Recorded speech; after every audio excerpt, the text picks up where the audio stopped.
Good afternoon, everybody, and welcome back to Westeros. We are coming at you live with Shadowcaster Network, bringing you the tales of the sordid misadventures of House Nymerian, our own artisanal blend of Dornish arrogance and Targaryen arrogance. And we're going with this as the recurring theme is arrogance, but well-deserved arrogance because our young heroes have returned from King's Landing, where their coming out party made quite a splash, and they have caught the eye of all Westeros. They have done grandfather Maekar Nymerian, the lord of their house, proud. They have heaped wealth and glory and honor onto the family name. They have prevented dishonor by quelling scurrilous accusations of all sorts of murder and stuff.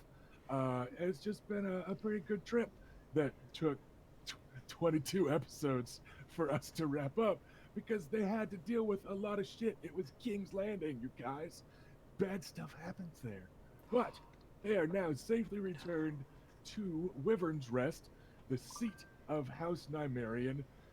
They're most of the way atop the peak of Wyvern's Peak, just about the midpoint along the Stone Way, which is so littered with corpses it is sometimes called the Bone Way, one of the major highways into Dorne. And they're home, and they had a feast last night, welcoming them home. Everybody got to change into comfy Dornish clothes. That's always nice. Putting on your PJs and slippers and stuff.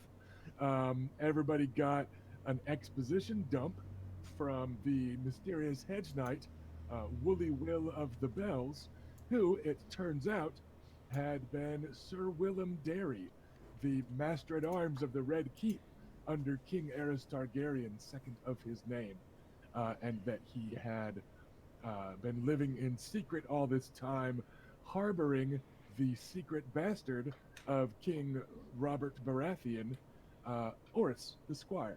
So you guys kind of got the backseat fortsy on how that happened and why they were scared to tell anybody ahead of time, especially Orys. Because Orys might have just fucking walked up to Robert and like started punching or some shit. Like, how'd you do this to my mother? You know, who knows? So it was a whole thing. But when last you guys saw them, Woolly Will was just nursing a bloody nose, which is no big deal to him.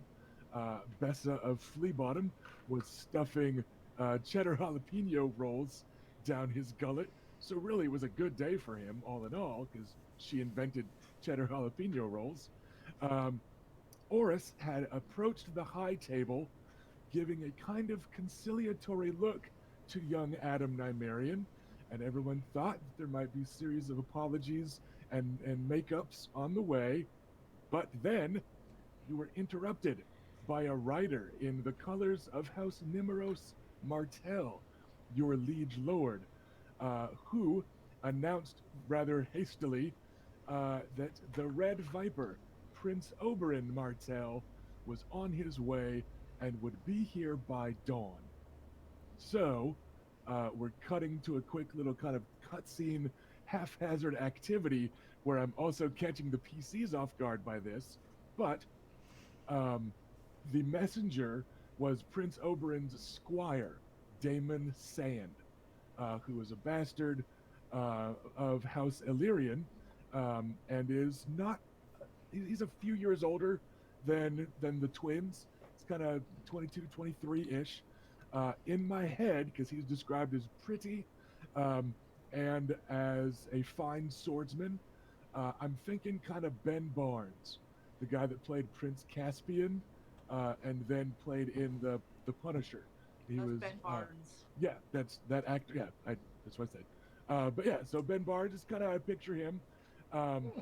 and he has announced that Oberyn Martell is on the way, and then the house descends into stately, organized Valyrian chaos because grandfather must make ready. This is still a visit from a royal family in Dorne. Yes, your grandfather refers to Prince Doran as his nephew, and Prince Doran refers to you lot as his nieces and nephews in a familial way that doesn't quite exactly match up, but it's a sign of affection, and you guys are related to them. Um, but it's still a goddamn prince coming to call. So, your feast is cut into a whirlwind of activity. Uh, Oris is kind of dragged away to go help see to stables and stuff. He gives Adam a longing look of like, sorry, we'll talk later, right? As he shuffles off with some of the other knights, and you lot are sent on a variety of short errands to kind of work as like senior management in the house of cleaning and prepping and making sure that the guest chambers are new. And it's only after all of that's done and everyone's going to bed at like 2 or 3 in the morning and you guys are retiring to your chambers that you guys are all able to kind of take stock of your chambers because Adam and Luke, you didn't have chambers anymore. You had both been gone for years and years, and you're like, hey, I just remembered that, like, I took a bath in a bathroom type of thing, and, like, they brought me fresh clothes, but I haven't actually been to my room yet. But we're going to start with the twins because they do still have rooms. Grandpa didn't get rid of all your stuff when you were gone for like 6 weeks. Um, so let's start with the oldest, uh, Felicia. I meant the oldest out of character, but this also kind of works. So my bad. Uh, so just, but let's start with Reina and with Felicia, my lovely bride who is in the prime of her life. Who are you? Who is your character? What does your room kind of look like? And like, what were your thoughts while you tried to sleep last night? And then we'll just kind of work our way through the chain. So we're going to do our introductions and also our kind of night of tossing and turning preparation all in one go. Alright, so I'm Felicia, Rusty's lovely bride who's in the prime of her life. I play Raina and I marry an heir to the house and I marry and one half of the eldest twins of the house. We are also in the primes of our lives, actually, the primes. Like 19. And my room is I picture her chamber with a rather large bed and lots of like curtains around it, like a canopy bed, and with flowy curtains all around it. That way she can close it, and then servants can come and go in the room, and she's fine. um, and I hadn't actually planned any of this, so I'm trying to think what else she might have in her room. Um, she has a place where she keeps her armor and her sword and her shield, her new shield, and that's kind of in one corner. And then there are windows that open onto a balcony, but it's not like a patio. You know, I figure grandfather's probably got like a patio on his suite, but that's not his. That's not my suite. That's his. I have a balcony. Yeah, just like a small one. Yeah. Yeah. Uh, and and again, lots of flowing curtains. It's good for catching breezes, especially in high summer. Um, and I have a desk, uh, which is actually just a table. And like where grandfather's is heavy and solid. Mine is a little more delicate looking, where the legs aren't as thick and there's little filigree carved into it, those little wyverns. Um, and that desk has my parchment, my inkwell, my everything I need, my little scripts from Ravens, my wax, and where I keep my stuff, my official. This is where I write things down. Um, I have my own little map of the region, uh, but that is it's like my place. Like on desks now, you have like a little place mat where you have like a desk, but instead she's got a map, and then there's like books stacked on the corner. And that's it. And I tossed and turned a lot because they're coming here and I don't know why, and it can't be good. There. All right then. Who's up next? Felicia gets to choose. Um, I will go actually with Adam because I'm interested to see what's in his room. I'm not done yet. This was Well, sprung on me. fine, I'm, I'll go to I'm still Luke. coming up with it. All right, Luke, then you're.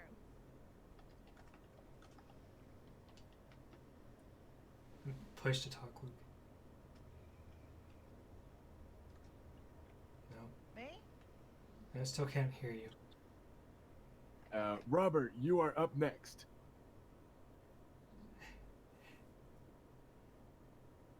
He has acknowledged the message, but refuses to answer. He's going Nick Fury. All right, can you hear me? Yeah. There we go. All right, now it's working.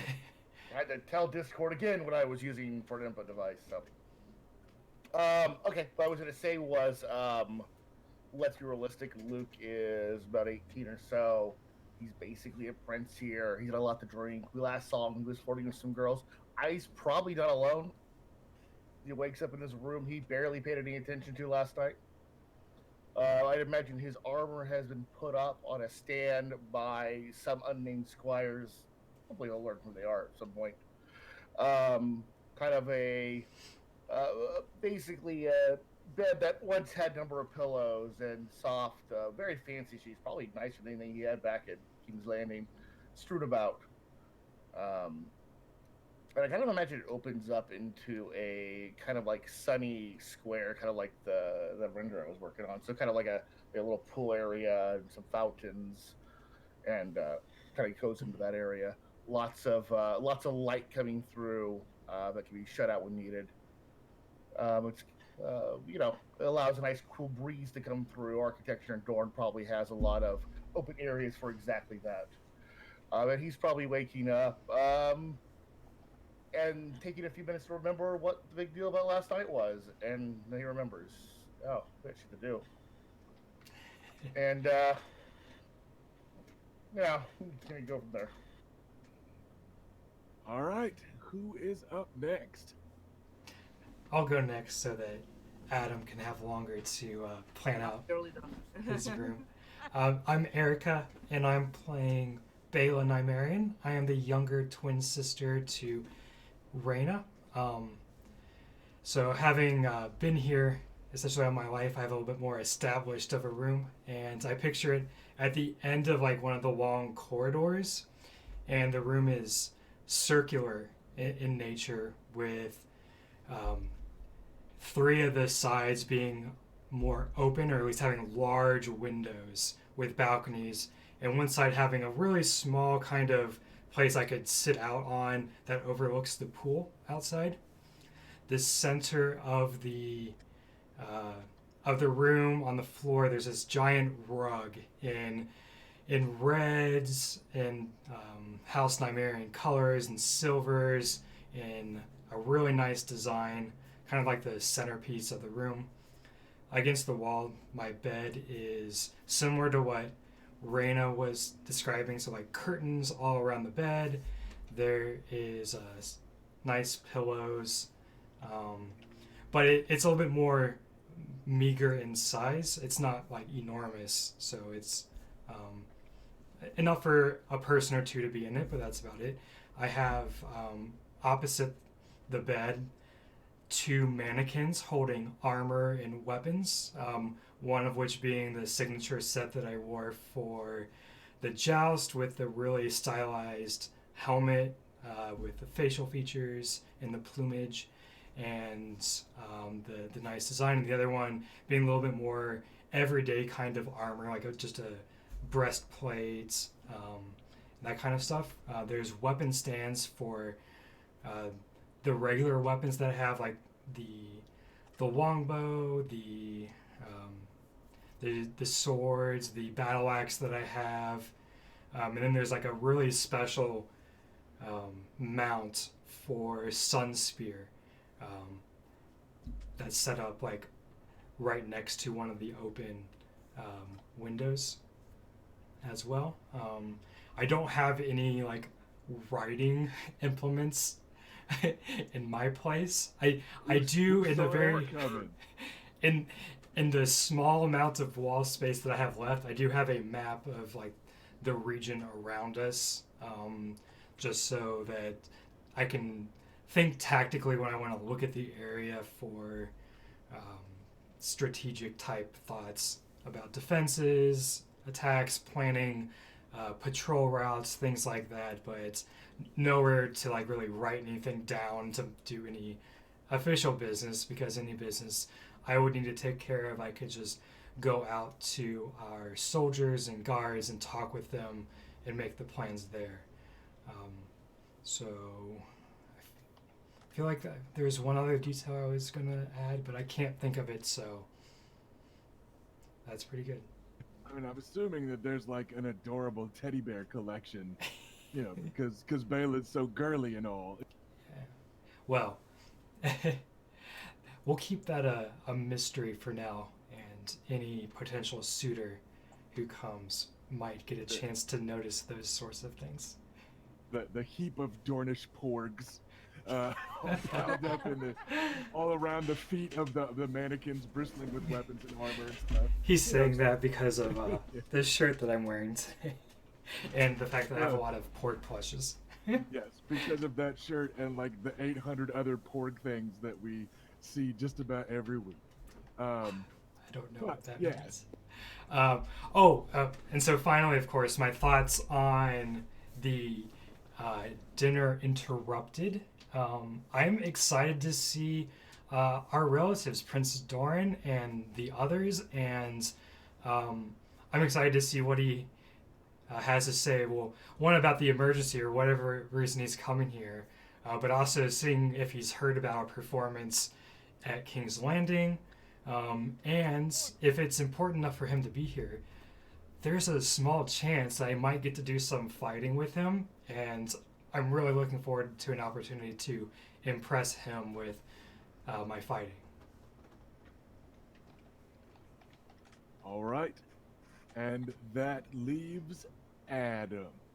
Yeah, just perfect timing. Right, so sorry. Rusty could have told me that I needed to come up with a description of this, like before today. Um, right, Adam has a corner room in the castle. Well, he has been given that. Presumably he probably had a smallish room before he left because he was 8. But now that he's older, he's been given a better, bigger room. Um, so it's in the northwest corner. So it's looking over the hills in the west and the cliffs to the north. So it's got less of the bright light and kind of oppressive heat that the south and east um, sides of the castle would get, to make it more comfortable for what he's used to, basically. Um, Sectioned off by um, screens near the north windows is a deep claw-footed bath because he likes to luxuriate, and on the well, what was it? The yeah, it's kind of semi-open plan. There's like 2 walls that have open arches that lead onto a kind of curved balcony that's kept private by kind of folding screens that are have got kind of ornate carvings in them. Um, and on the balconies, there's like big potted succulent plants and palms and ferns in like massive like terracotta pots, and it's got like a couple of kind of comfy kind of chaise longue type benches for sort of lounging in the like in the sun to read a book and stuff. Um, he has a wall. A third wall is lined with bookcases, just full of lots of different types of books and scrolls and things. And a kind of little sort of shallow alcove kind of cut into the middle that has a rosewood writing desk. Um, His bed's in the center of the room, facing towards the west windows, with tall, kind of ornate posts that support a kind of teal-colored gossamer canopy. Um, and it's kind of sort of strewn with cushions and jewel tones, like mostly blues, greens, and purples. It's very plush because he likes to be comfortable. Um, and the fourth wall has the door and shelves with ornaments and a dresser for like his jewelry and his perfumes and stuff, and the wardrobes that contain his clothes. Um, and he'll have kind of, because he's like basically considering himself a grown up now, has also kind of installed a little kind of drinks cabinet. He wants to start entertaining. All right. What was going through Adam's mind last night? Right, well, I mean, they don't really usually send a Martell Prince to your door for nothing, so he's probably quite concerned about what's going on, worried about whether it's basically trouble, which he will probably catastrophize and think it probably is trouble. Will be kind of a bit frustrated that he didn't get to talk to Oris, though kind of encouraged that at least Oris didn't tell him to fuck off or anything. So he'll consider that like that's maybe a good sign, but so yeah, he'll have been quite kind of anxious about what this kind of new development means. So will probably not be kind of resting as easily in his plush new room as he might have been otherwise. All right. Well, you are all awakened very politely, but firmly by manservants, which you know has to be on Grandpa Makar's orders. And it's still dark out. The servant said, or the squire, excuse me, Damon said, by dawn. So grandfather's plan, as was made clear to everyone, was like we'll be ready before dawn, and we'll try to be prepared for this royal visit, and show that Wyvern's Rest is their bastion here in the Stoneway. Um, so you're awakened. Everyone's got a few minutes to get cleaned up, get ready, get dressed. Um, you awaken rather pleasantly to the sounds of breakfast cooking, or the smells of like breakfast cooking. One of the upsides of the airy halls is that the cool breezes that waft throughout, like also are filled with Dornish spices and all that all the time. Not just whatever greasy swill was being prepared back at the Green Tree in King's Landing, or far away from the kitchens, like Luke in your years in the Red Keep. Like the flowing kind of architectural style that lets the breeze through means you guys are like, oh yeah, no, like this definitely smells like Dorne. Like this is home. You've got that type of cooking going on, and the kitchens, of course, got up even earlier than you lot to make sure that breakfast was ready as you all awoke. So yeah, you make your way into the hall, which is where you're assuming everyone's going to be meeting up. And sure enough, Bessa is already there. She seems to have found time to change because she's now in a kind of flowing Dornish lowborn garb, in that it's still appropriate small folk wear like the rest of the kitchen staff have, but it's on Bessa, so it fits in a way that is perhaps aesthetically pleasing, but not quite how it's designed to be worn, because she is rather larger in lots of ways than your average Dornish small folk. So it's perhaps a little distracting to a few of the other kitchen staff, and Hey, Dorn being Rusty, Dorn. Yeah. what's When up? we turn this part of the podcast, can we get the rights to fat bottom girls right here? I don't. Is that within our budget? I don't think That we're will gonna be- be that will able be to play expected. that. Yeah. Well, I'm I gonna don't knock. think It sounded like So she seems to have just again just made herself perfectly at home in the kitchens, and you do see um, that your kind of wizened old man that everyone's just called Cook or the Cook, um, or sarcastically, if you had to work in the kitchens as punishment when you were young, it was Master Cook. Um, he is like seems pretty content with Bessa showing up and kind of grabbing the reins. Like he hasn't been snapping at everyone and wielding his cane the way he used to. He's been the scourge of Wyvern's Rest for decades. He doesn't seem to have aged in the time that any of you have been alive. But it looks like Cook has just been like I can die now.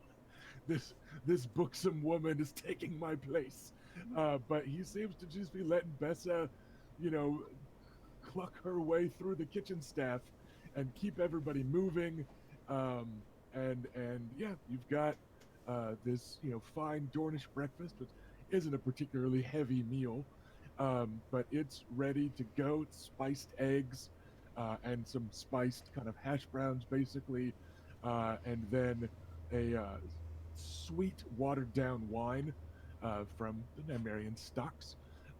So you're starting the day right. Good spicy stuff and a little bit of booze. Um, and there's grandfather Luke looking is definitely like going strong on the wine. yeah. And then at the head of the hall is grandfather looking like he never left.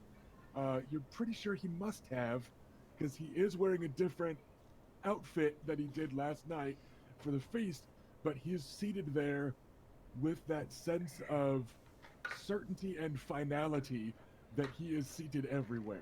Like it looks like he was in the hall before anybody else got here. This is his hall.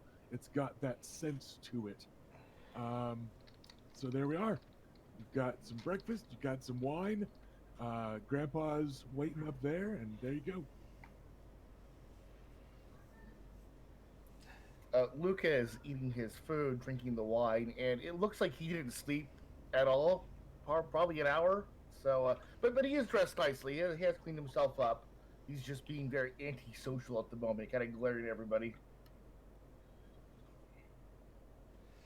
All right. How about everybody else? I'm gonna take some food and head on up to grandfather and see how he's doing this morning. See what his thoughts might be.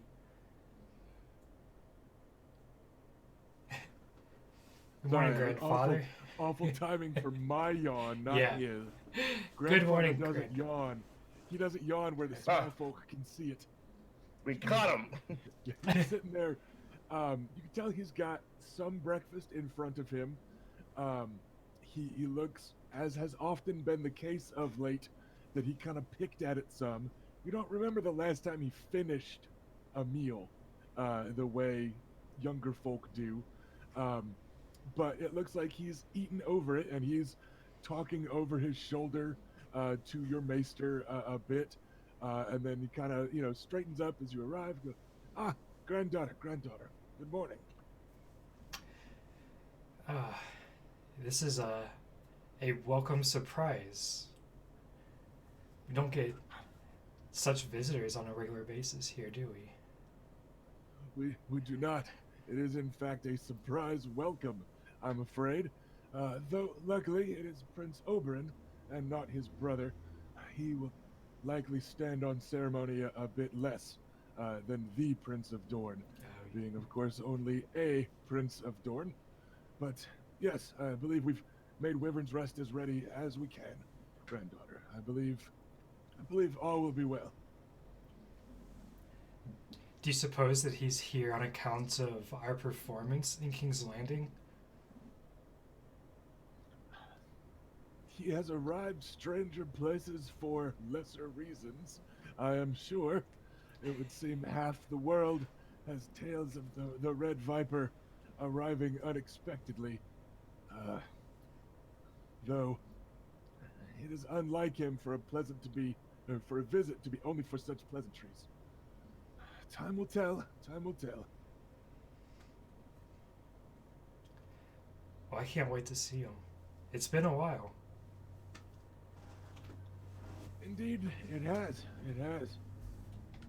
Out of character, the twins have probably been to Sunspear about 5 years ago. Was like the last time you guys visited the capital and played in the springs and saw your cousins, a few of the sand snakes, and of course, Prince Doran's children themselves, and all that. So it's probably been maybe 5 years or so. Um, you probably barely remember ever seeing him, Adam, um, because you would have been 5 or 6 during a big visit with lots of people to meet in Sunspear. So, like, you might have even been confused at the stories that you heard about him elsewhere. No, that guy just gave me some candy and a knife. He wasn't that bad.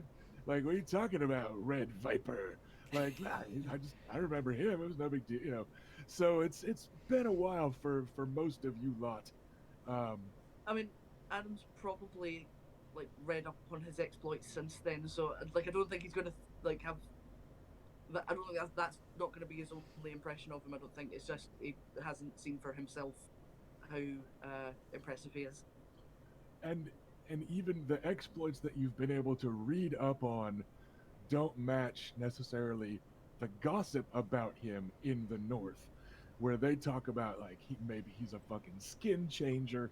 I heard he keeps a half dozen catamites everywhere he goes, and and none of those sand snakes are actually his. Everyone knows he likes men. Somebody else birthed them on his horse, and all this disapproving northern stuff. Yeah, that's going to be the kind of thing where, like, no matter what they said, Adam would like fiercely deny it. Basically, even if he doesn't even know, he'd just be like, "Fuck you, that's not true." Yeah, because it's also insulting you about 3 different ways, even if they only knew 2 of them. Exactly. Right? So, and then for Luke, it's probably also been about 10 years, but you were then getting ready to leave, and you saw him last. Probably, let's say the visit that you guys all took to Sunspear, the last time you all saw him, um, was when Luke was being left behind to Paige and Squire in Sunspear. So Luke, like you've seen him more since then, not in King's Landing, but certainly when you were serving the rest of House Santagar and traveling routinely to Sunspear, he wasn't always there because Prince Oberyn goes where Prince Oberyn wants to go. But you've seen him certainly more than the rest. But then once you went off to King's Landing, you haven't seen him since then. So Suddenly, a whole lot about Luke is making sense. Click. There's a reason that your backstory was what your backstory was. Even if you forgot it, you've been role playing it well. So yeah, everyone's kind of got their own impressions of him, and their own interests, and I think that's really cool about this party, in that everyone's had a different experience about the words Oberyn Martell, and that each of them kind of tell a story about each of the PCs. That's how it should be. Who else is showing up for breakfast? Anybody doing anything in particular? Luke is glaring at Adam as he eats his food. A little But uncalled for. I think the look I just had there is kind of reflective of what Adam's going to be like. What the fuck? What, bro? What's wrong? While stuffing his mouth and drinking the wine to get rid of his hangover. Yeah, I mean, like Adam will have come down, but Where's Oris at? I don't know. Last I saw him, he went off to see to the horses. I was going to talk to him last night. I mean, I don't like. Did you see Sir Will when he came back? Yes, I did. I think everyone did. Yeah. Well, We're gonna put into that shit right here. Well, I mean, I don't think it takes a great intellect to work out what happened. No, I'm not confused on what happened. Oh, all right. So what are you confused by?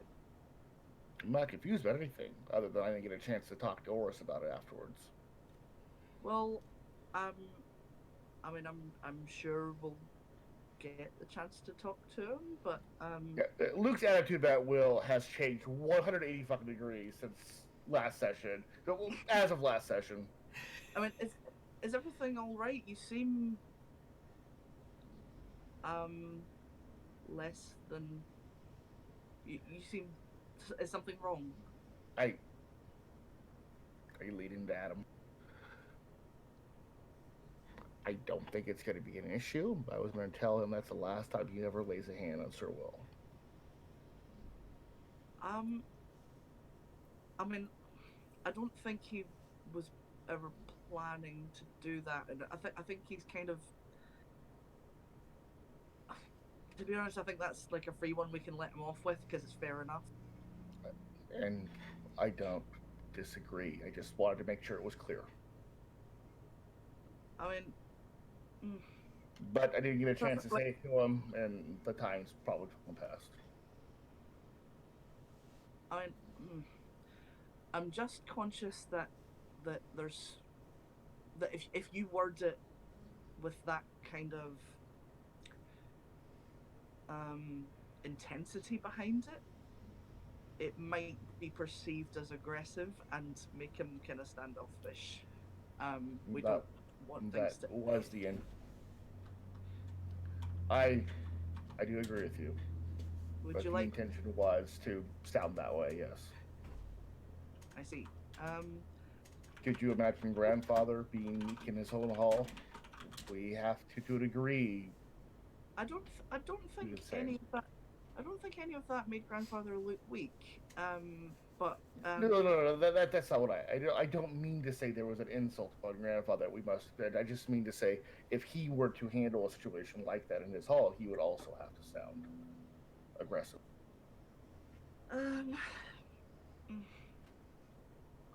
Listen, I like Oris. I'm sure his temper just got the best of him, and it may have been even deserved after what he went through. But I just wanted to make it clear what that man's done before. Well, I wanted to make it clear. That's all. Right. All right. Well,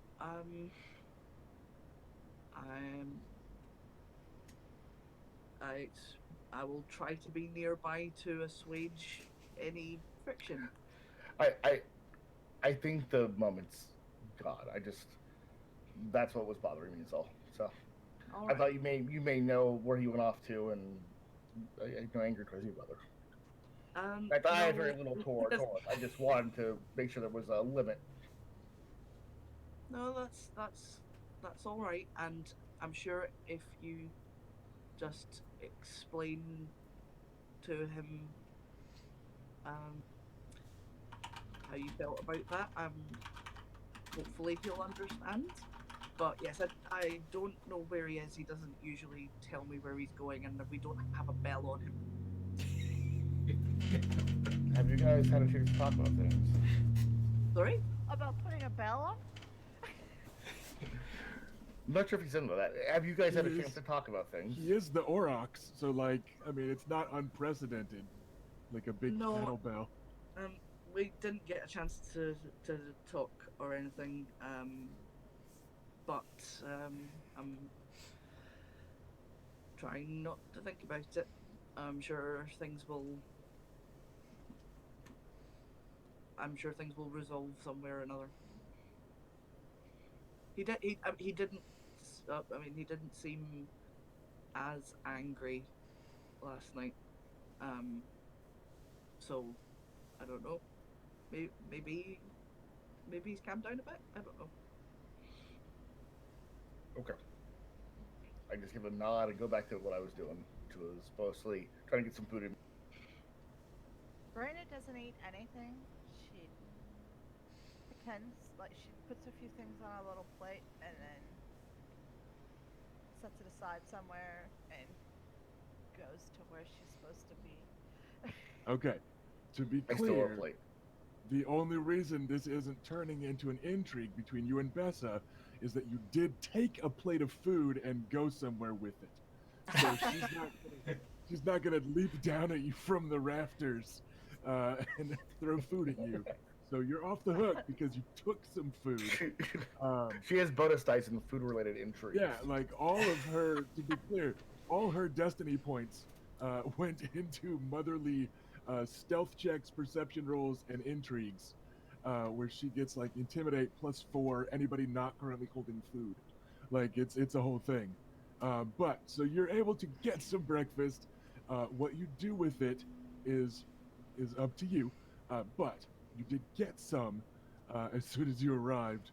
And yeah, grandfather seems to be kind of convening with the lot of you here in the wee hours before dawn, just up there at the table where you kind of last saw him before the house descended into stately Nymerian chaos. So this looks like where you're supposed to be. Well, I feel a wee bit nervous, and don't wish to look nervous, so I don't pace or fidget, but I do go and sit down near him in my spot and set down a glass of, like, watered wine or whatever we have for breakfast. Either of the sisters reacting to the boy talk at the table? Yeah. No, I notice it, but it's I sort of, for as much as I've been around them, I haven't really been around them that much, and so I don't know if it's just them giving each other shit, or how serious it is. So it's kind of just like, well, let's see how it goes, and if something What, has are to be they- done, Like, I'll are they look at- establishing a pattern here? yeah. Yeah. Right then.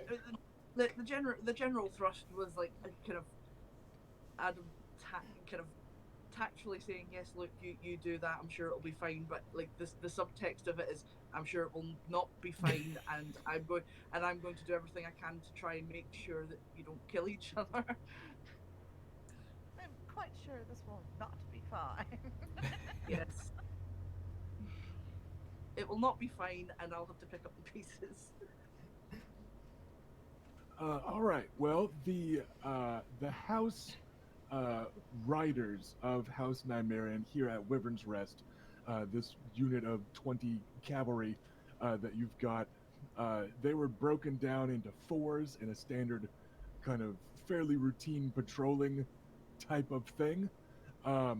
And they've been under Father's orders, assisted in relaying the orders with Oris and a few other, like, not quite household knights, to be on the lookout and riding, and Damon Sand is riding out with some of them to go over the route, and they're trying to, like, get to where Prince Oberyn is and escort him back, that type of thing. So you've got kind of outriders riding around and keeping an eye out, and you've occasionally gotten horn blows of those riders returning, and get one of those horn blows of those riders returning, and one of your household knights, a sworn sword, comes striding in, looking pretty quick, and like his relatively light because it's Dornish armor, and but his mail clatters a little bit. He's hurrying a bit more than he normally would, and he's like, and he's rushing up through the room. He goes, Lord Makar, I apologize. We did not have time to the preparations. And then, sauntering in behind him, as like servants are in a rush of activity and stuff, comes a lean figure dressed all in orange and gold. He's wearing something not terribly unlike the gambesons that you've seen in King's Landing, but a lighter quilted material, studded here and there with golden kind of starburst symbols of House Nimrose Martell. and he saunters in as though being pulled in the wake of this hustling, hurrying knight who's half panicked and trying to relay word. He goes, "What's all the rush? Is someone arriving soon, uncle?" And there is Prince Oberyn Martell, looking as though he didn't have to run to keep up with this guy, but you get the feeling he like dashed through the halls to keep up with them, then fucking hit the brakes right outside the door to just come walking in like he's a little late for breakfast. So here, even earlier than he should be, not looking dusty from the road, and somehow already carrying a roll idly in his offhand. It just comes sauntering in. It, Fucking what's- goals. your grandfather gives a little shake, like exasperated shake of his head at this fully grown man in his early mid 40s, as though this has happened all his life, and it probably has. And grandfather lifts himself to his feet, a little easier than you saw at random times last night, like just being around the family again. Put a little spring in his step, and he hauls himself up to his feet and waves a Prince of Dorne forward very casually. And Oberyn then hurries up, casually tosses the half-eaten roll onto one of the empty tables. "Uncle, it has been too long. Flip, flip." And just as nimbly as you've seen people mount a horse, he like parkours over the table without disturbing anything. Just kind of rests his feet, and like the tails of his outfit kind of go flying in a perfect circle, and he's around the table and embracing your grandfather. And you're like, not even sure how he did that. Like, that was impressive. And Bela and Luke are like, yeah, that's an agility roll tied to the hugging specialty. Right? Like, it is clear to everyone that there is balance and footwork and grace. And this guy's lean. He's not over large, but he's clearly still in fantastic shape, despite just a few little silver streaks in his curly black hair. And he hauls your grandfather into a warm embrace. From back here, behind the table, on the family side, you can see it looks like you actually lifted your grandfather a few inches off the ground. Like, in a very undignified little kicky way, as though the tables have turned here in recent decades.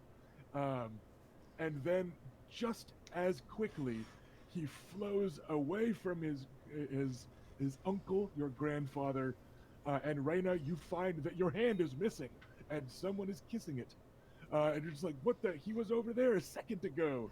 And he just flits from grandfather to granddaughter, and you feel the lightest brush of his wispy little, neatly trimmed mustache, and he goes, "Ah, granddaughter. I have not heard, sorry, nieces. I mistook you for the son. I cannot tell the two of you apart. The beauty is too dazzling. Which of you is the older and which the younger? I cannot tell. All the beauties I have seen in Westeros and Essos alike. And here I should have simply stayed in Wyvern's Rest." Aw. Wow. Wow. Speechless. Right?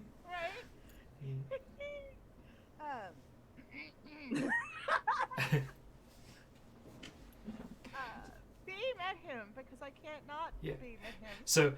So I'm gonna get up and like the few times when I was younger and met him, kind of get into that sparring stance that him and I would do for greetings, and and if he returns it, do like a few mock hits, and then call in for like a big hug with him. Yeah, you do a few quick jabs, and he like spins and ducks, and as you go in for the hug, you notice that he had grandfather's sharp breakfast knife in his hand, like somehow it is flit over the table. So he gives you the hug, and you feel the tap tap on your back. Actually, it'd be low, as though and like it's the handle end, and you feel this tap tap uh, as he's withdrawing from the hug, and he's like, "Oh, that could have been your liver. Check the hands first, niece. Ah, but give me another one of those." And he pulls you in for another hug, um, and yeah, just as casually tosses the knife back onto the table, like it's totally normal to threaten to stab people you haven't seen in years. Um, and then he turns to the boys. He goes, "Ah, look at you, grown men, defenders of Dorne. Have they put a spear in your hand yet?" A couple times, I stand up and extend one hand, the other one back on my sword. I don't have my sword on me though, just so he knows I'm ready for his. You just get like one of those warrior arm grips where you like grab each other by the wrist. And he goes, "Ah, Sir Aaron told me you earned your spurs. I'm sorry I could not make it. Pirates." And then he pulls you in for a hug with like this sudden tug. Nobody's really sure if he was off the coast fighting pirates or like he was off hanging out with pirates. Like I give a little shrug. Pirates. Like that's the only explanation he gives. Just pirates. Like, was his ship attacked on the way to King's Landing? You know, that's all you get. I think that adventure is you missed quite a bit in King's Landing in the last few weeks. Ah, I have heard. King's Landing. I'm sorry about the smell, but I understand some claim the city has other charms. Yeah, And he it's gives, nothing like gives you Dorne. this.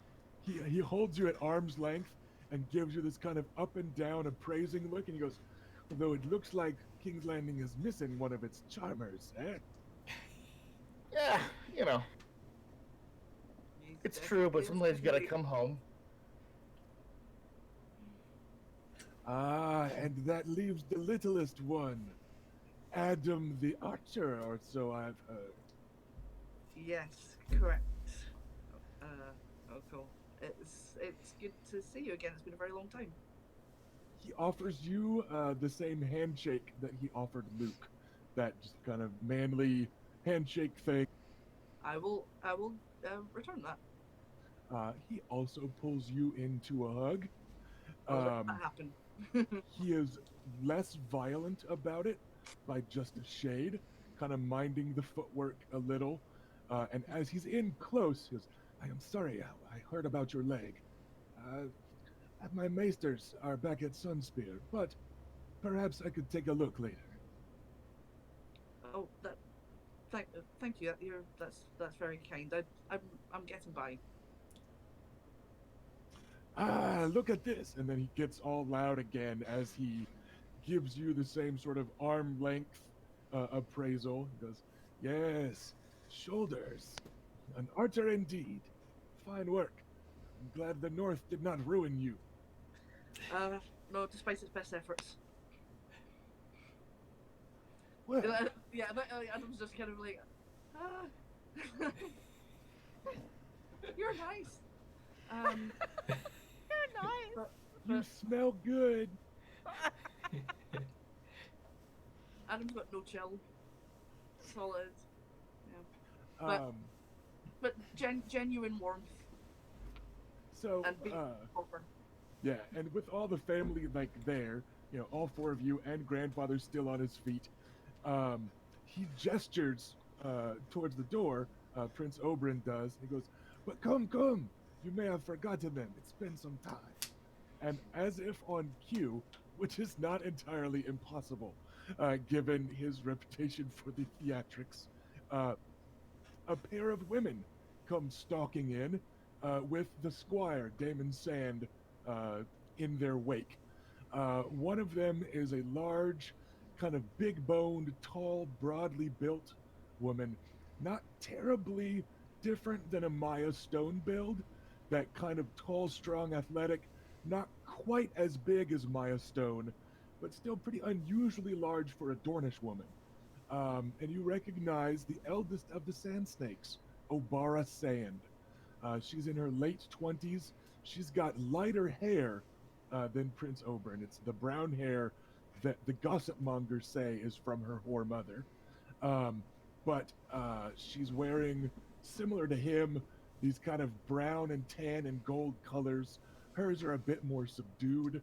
Hers are riding leathers, clearly not as much a noble outfit, but she still has a very fine sand silk cloak that has gold trim on it. And rather like Bela, she comes walking in with a spear in her hand. Like she just carries it kind of everywhere, is the vibe you get. And she also has a whip hanging at her belt, and you hear spurs jingling as she walks, and catch just a glint of gold and silver at her heels. And next to her is a smaller kind of version of her. This girl looks to be in her mid to maybe late teens. You'd peg her about Adam's age, you'd say. But she has black hair plaited into a single practical braid, and she's also wearing riding leathers. And she is also carrying a spear, but you can tell from the taper and the build of it, it's a spear much more clearly designed for fighting from horseback. And this must be the eldest sand snake born to your uncle's current paramour, Ilaria. This would be Elia Sand, who's kind of smack in the middle of his daughters, and her nickname is Lady Lance. And you can actually see just a bit as Obara Sand is crossing with these like long-legged mannish strides. You can see Elia giving her just a bit of a sideways glance and like trying to match her pace and posture and like the way she's holding her spear. There's some clear like big sister worship going on that anybody in a family can kind of recognize. Competition. So you see again, Obara Sand and Elia Sand. And he goes, "Come, come, my daughters. I know you met my squire last night, but it has been years since, uncle, since your granddaughters and my daughters saw one another. Obara and the Lady Lance, Elia Sand." And they both give a polite kind of nod bow thing. It is not ladylike curtsies from either of them. Neither of them are dressed particularly like women. They're both in like leather armor and, you know, riding clothes with some nice touches here and there. But they're not, you know, dressed like Dornish ladies. And he turns and gestures to them and he goes, "For a mission with such haste, I thought to bring only the best riders I had at my disposal." And you see Obara Sand doesn't react, the elder, but there's an undeniable little flash of color on younger Elia's cheeks as he, like, acknowledges that publicly to others, etc., etc. And he just gestures, and yeah. Yeah, Adam will bow deeply to them and just greet them with "my ladies."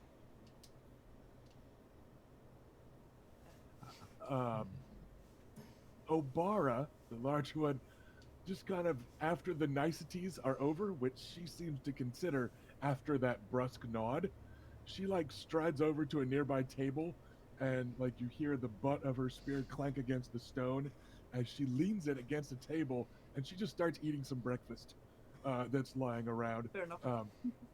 She looks a little surly, like maybe she was grouchy about having to ride through the night. And now she's like, anyway, we're here now, so whatever. Elia, the younger one, gives you a second kind of nod. She goes, "Cousin, it has been ages. It has. We are both wearing quite a bit more than the last time I saw you. Where are the pools in Wyvern's Rest?" bright pink. Because I seem to recall I still owe you a dunking. There's a pool. Just I had hoped I can I'd show hoped- you where it is. I had hoped you had forgotten that. She gives her father like a little flick of the eyes, and she goes and draws herself up in Martell blood posture. And she goes, "The Lannisters aren't the only ones that repay their debts, cousin. I remember. Apparently, it happened sometime 10, 12 years ago. Roughhausen, she must have been the one that you could beat, right? Like, she certainly seems to have remembered it." Yeah, okay. Better watch Well, yourself. I mean, Adam's not going to tell her where the pools are, so. But, I was- Raina can dob him in if she wants to. Like Raina, Bela, and Luke have started up a bucket brigade to like start a new pool here in the hall. Like they Anywhere ran you off want, and they're- you know. Come up with the pool. No problems. Lieutenant greet both politely. Welcome, cousins. Greet them as warriors. You get a nod around a mouthful of food from Obara, and she swallows it down. I don't want to say like grossly, but like you can see like half a roll go down in like one gulp, and she's like, Like a "Sir seagull. Luke," like she went through the trouble of eating her food before she spoke, but like I slide Obara Raina's uneaten plate of food. She gives it a look and gestures with her roll first, like she's gonna finish this cheddar jalapeno roll. She's never had these before; they're amazing. So she's gonna still eat that, but she gives you a kind of grateful nod. To the other one, I will nod. Oh, by the way, I can show you the pools. You definitely have to pay him back for that. Accounts must be kept in balance. Accounts must be kept. Weren't we just friends 10 minutes ago? Yes, and we still are.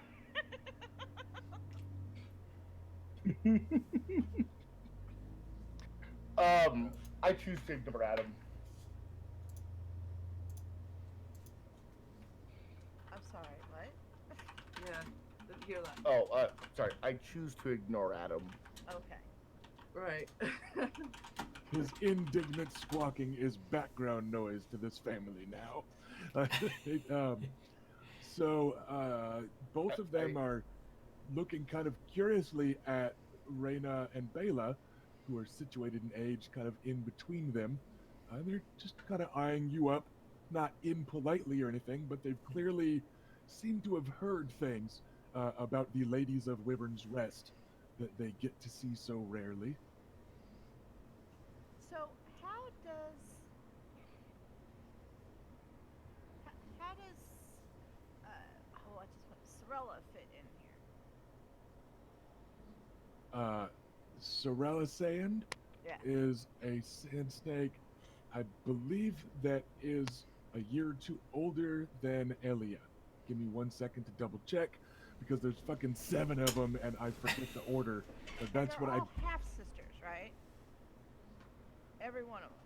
Not quite. The first several... God damn it, I pulled up the Game of Thrones wiki, not the wiki of Ice and Fire. 1 second. Because the Game of Thrones wiki only gives you shit from the show. And Dorne got raw dogged in the show. It's garbage. So, the official list of all 7 of your cousins is Obara Sand, the eldest, and she is from a whore in Old Town. Nymeria Sand, who is the most ladylike, arguably, of them, along with the next one down, Tyene Sand. But Nymeria, known as Lady Nim, is the daughter of a Volantine noblewoman. Tyene Sand is a very kind of delicate, pale, blonde, baby bird, innocent-looking one. Remember, like, the blush of innocence or something that, like, everybody used to take in World of Darkness games because it gave you target number modifiers on like not being threatening. She's got that like innocent blush to her. Her mother is a septa that Prince Oberyn seduced and had her Whoa. with. But she has this same kind of ladylike delicacy to her. And then, yes, the next one is Sorella Sand, who is his daughter from a merchant and trader, perhaps rumored to be some sort of pirate from the Summer Isles. Um, so those four, the big-boned warrior Obara, who turned away from her whore mother to be like her father, Nymeria, aka Lady Nim, who is kind of the most Dornish noblewoman of them, with the Volantine kind of Essosi blood. Tyene Sand, who is delicate and blonde and pretty and affects this air of kind of Sansa-ish ladylike innocence, and Sorella from the Summer Islanders. So she's, by art there, it's half African American, half not, right? Those four are all different, and all they have in common is their father, the Red Viper. But then the next four, so yeah, he has 8. Sorry, not 7. One of them's like a toddler. I always forget her. So anyways, the rest of them are all his daughter from his current paramour, Ilaria, who he has now been with for like 17 years. And the eldest of them is Elia, Lady Lance, who has come to visit you. And then the youngers, if you guys just want to finish your collections, are Obella Sand, Doria Sand, and Loreza Sand. And all of them are full, sister on both sides to Elia. All 4 of them are from Ilaria Sand. Okay. Everybody good? I think so. All right. Just don't give me a quiz. I wrote it down. Yeah, and honestly, the elder ones are the only ones you guys would likely remember. The next youngest one after Elia is like 12 or 13. So the last time the boys would have seen her, she was a 3-year-old kid toddling around. The last time the sisters would have seen her, she was still like 6 or 7. So you remember a kid following you around and wanting to play, and you know what I mean? But like she wasn't necessarily quite a person to you yet as callow, 10-year-olds. But yeah, so it's mostly the older ones that you lot have kind of socialized with. So Ilaria and Oberyn have been together a long ass time. Yeah, Was like he like at least 16 years. was he ever like married in the eyes of the church? Nope. He still refers to her as his paramour, which is just like you would call your extramarital type of, so Right. they seem quite content to keep things famously open. So, but he has no sons. None Interesting, that isn't it? anyone has noticed. 8 daughters in a row. I mean, gods have something planned. I mean, it happens. Yeah. But it's interesting. Okay. Okay. Well, then greet the sisters. It is wonderful to see all of you again, and you're of course, as always, welcome here in Wyvern's Rest. We only apologize that we had such short notice that we couldn't put together a proper welcoming feast for you. Ah, family and wine is all the welcome I need, he says, lowering himself into a chair that he sprawls in as though it was his. Well, it's his now. As long as it's not mine. Yeah, it was just a chair up there at the head of the table. That other chair, it has my name on it, okay? I can imagine it literally having your name on it, like Right? ours. Like a script on the back, and it's got a Yeah. purple cushion. Yeah, sit on this at your peril. My chair. Uh, all right then. Because he's the higher station, even though he's in our house. So Grandfather seems content to just, and he lowers himself back into his seat, and you notice him actually eating a little bit now. That like the, it's like, well, they're already here. Crisis has passed. Whatever. It was Oberyn. I shouldn't have been worried in the first place. Um, but a few other of your, um, high-ranked members of the household and your bannermen who were still here uh, come trickling in about the next minute or so, because it seems like it took them just that 2 or 3 minutes to recognize the hubbub in the courtyard. That, hey, wait, that group of riders came back with extra riders. Oh shit, that means they're here. Shit, like I wasn't, like, damn it, I was gonna be there in 5 minutes anyway. Fuck.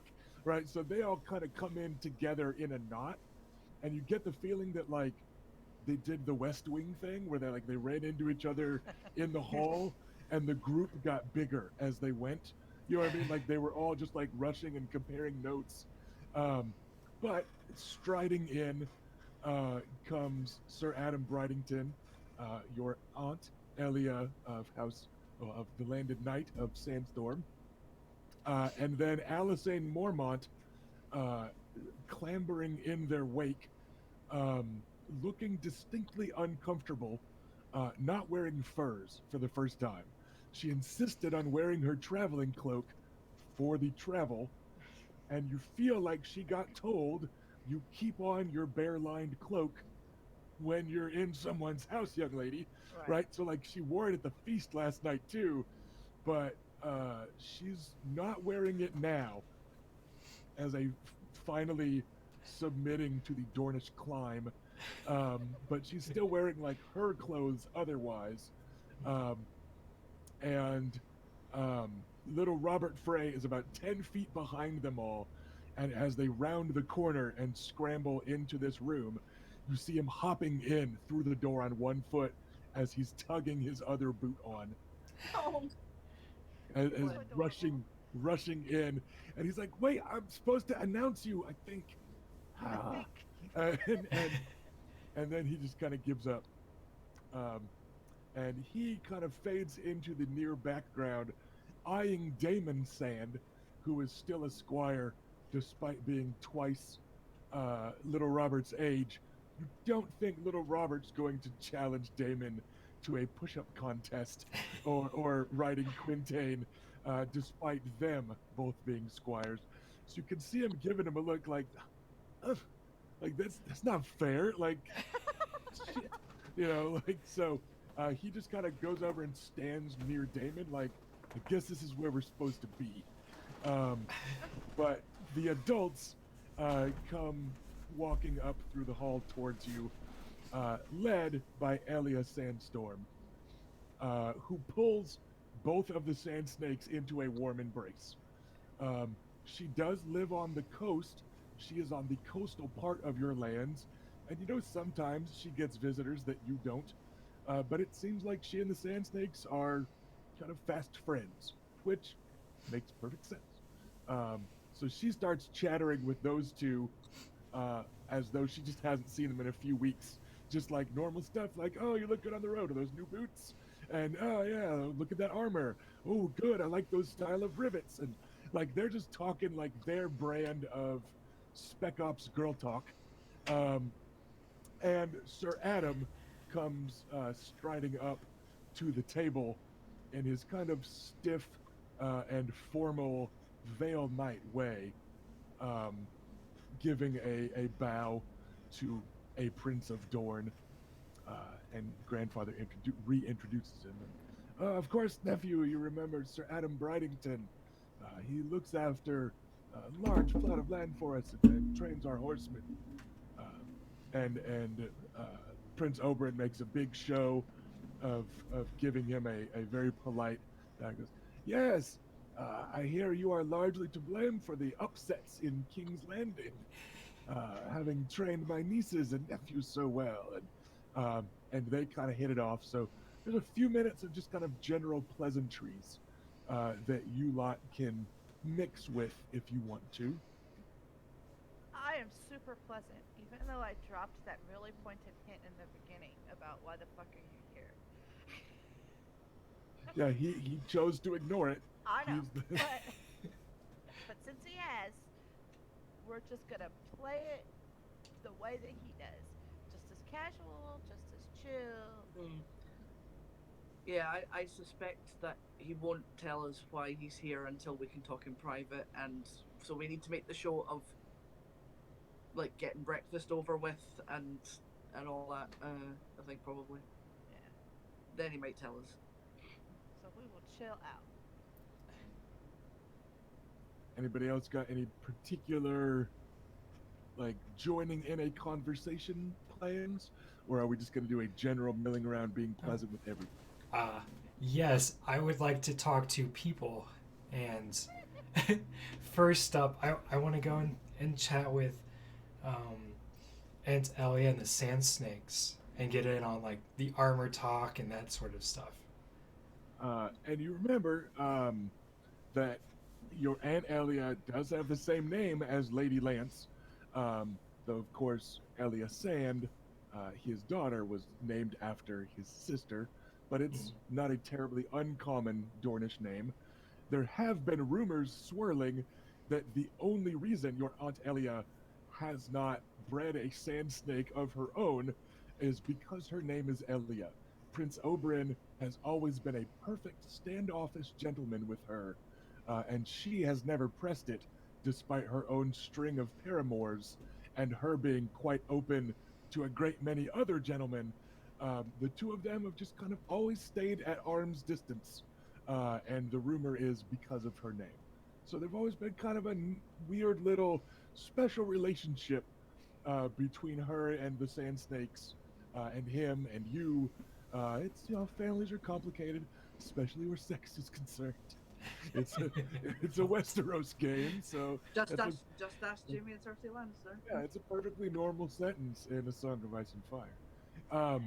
But yeah, like they immediately pull Bela into the conversation. Um, Obara was probably something of a role model to you Yeah. growing up, Bela. Either that, or you were like resentfully glaring at her because she was always older enough to get to do stuff that you maybe weren't yet. So it could be like yeah, now I'm an adult. But in my head, I was picturing it more of you're like, yeah, like that one. Like, no, granddad, I want to grow up to be like that one. Yeah. Raina's going to grow up like those two. I'm going to grow up like that one. But yeah, they pull you into the conversation seamlessly. And as you're there chatting, young Elia hums the tune of Sir Marin Cant. Yes. Excellent. I'm happy that tune has traveled all the way to you. Well, we need to hear the tale from the woman that caused it, don't we? Oh, I'd gladly tell that again. And 1,000 more times. So true. And then Bela starts the story. Yeah. So there I was, fighting 5 of the King's Guard. So yeah, they listen. Young Elia listens with like rapt attention, and she's like, no, tell me more about your horse. Okay, now tell me more about your saddle. Okay, now how were your feet planted in egg? Like she is looking for like technical advice, and you have heard that she is already a very proficient writer, and like Lady Lance has stuck, not in a sarcastic or condescending way, but it looks like she's still definitely trying to like learn. And you notice this close that she smells of horse, like in a way that the others that rode through the night didn't. So you suspect she just spends a lot of time in the saddle and the stables, and it seems to just kind of be in that phase. Okay. But she's definitely asking for different details than certainly Aunt Elia is like, whatever, horses and stuff. Like, that's not her shtick. she's okay at riding it, but yeah. So young Elia is definitely, like she's trying to like get you Yeah. on the. She wants like the Tom Clancy version of the story, Yeah. right? Where you go like, listen, I had exactly this weapon, and like she's getting that level of detail. Yeah, and I'm very happy to provide those details, including the, you know, all these men are just like huge and have super heavy armor on. So the the only thing I could do is really get up high in that saddle to really dig in and unseat them from their horse. And I'll tell you, it worked more times than I thought it would. You just have to be a little bit more prepared that you also will probably fall off. But the name of the game is getting them off their horse too. So I figured that was the only way I could get them up and off. She gives a very like 15-year-old girl pout in an almost like disarmingly regular, girlish, kind of innocent, real world way. She goes, "Father hasn't let me fight any Northerners yet." You'll get that chance soon. Um, they won't be Uh, ready for you, believe me. She goes, "And Dornish men are so scrawny." And then you hear a rhythmic wooden tapping, and her eyes kind of slide sideways, and so does Obara Sand. As anyone approaches, she looks over. You see, um, still, I don't want to say struggling on his crutches, but getting accustomed to one leg, comes Willie Will. He's down to one crutch, and his good leg. He's down to the one set, but there's still that kind of off rhythm tap as he's walking, and Oris is walking in behind him, tugging at like the waistband of his good outfit, like he's still like adjusting it, still looks a little uncomfortable in it, uh, and then you see Elia give a very girlish perk up. She goes, "Or maybe they're not." Her last line was, "Dornish men are so scrawny." And then in come Wooly Will and Horace, and she's like, "Never mind, you guys growing big here." So that was her kind of joke. Um, After they arrive up at the table, Reyna and Adam, I'm assuming you're kind of staying closer to grandfather. Uh, Yeah, and like Adam's been mostly just quietly observing because like while Oberyn has been very disarming and Adam's not like quite as anxious now because like it doesn't seem like it's not like oh the enemy is coming kind of it's things are not like battle stations or anything. He's still quite wary that something's up, so is going to be very carefully observing um, to kind of try and find some sign of what he's here for, but just being kind of quiet and pleasant. so shortly after the kind of rhythmic limping of Woolly Will and all his burly, slope-shouldered mass coming in on one leg, just after that, you guys see grandfather give just a small gesture, um, and then almost imperceptibly, over the next 30 seconds or so, you notice that all the servants are gone. There's a fresh tray of wine on the table. They didn't scurry out, like nobody scattered, but like you definitely everyone then notices when like the doors close, and you look around, and there's no one here, but Lord Maekar and his bannermen, his family, Prince Oberyn and his family, and a couple of squires, and the pseudo household knights of Sir Oris the Aurochs and Woolly Will of the Bells. Um, and Prince Oberyn makes a big show of reaching for a new thing of wine. He goes, and then he leans back in his chair in a not quite Lynn Corbreyish fashion, and he goes, "Well then, let's get this war council started."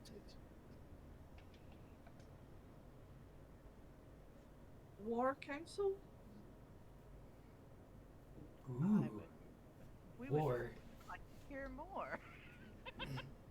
Yeah, And anxiety just. And as he's sprawling languidly in the chair, drinking with one hand, he reaches down to like one of those tails of his outfit, um, and he kind of pulls it up and is idly toying with it.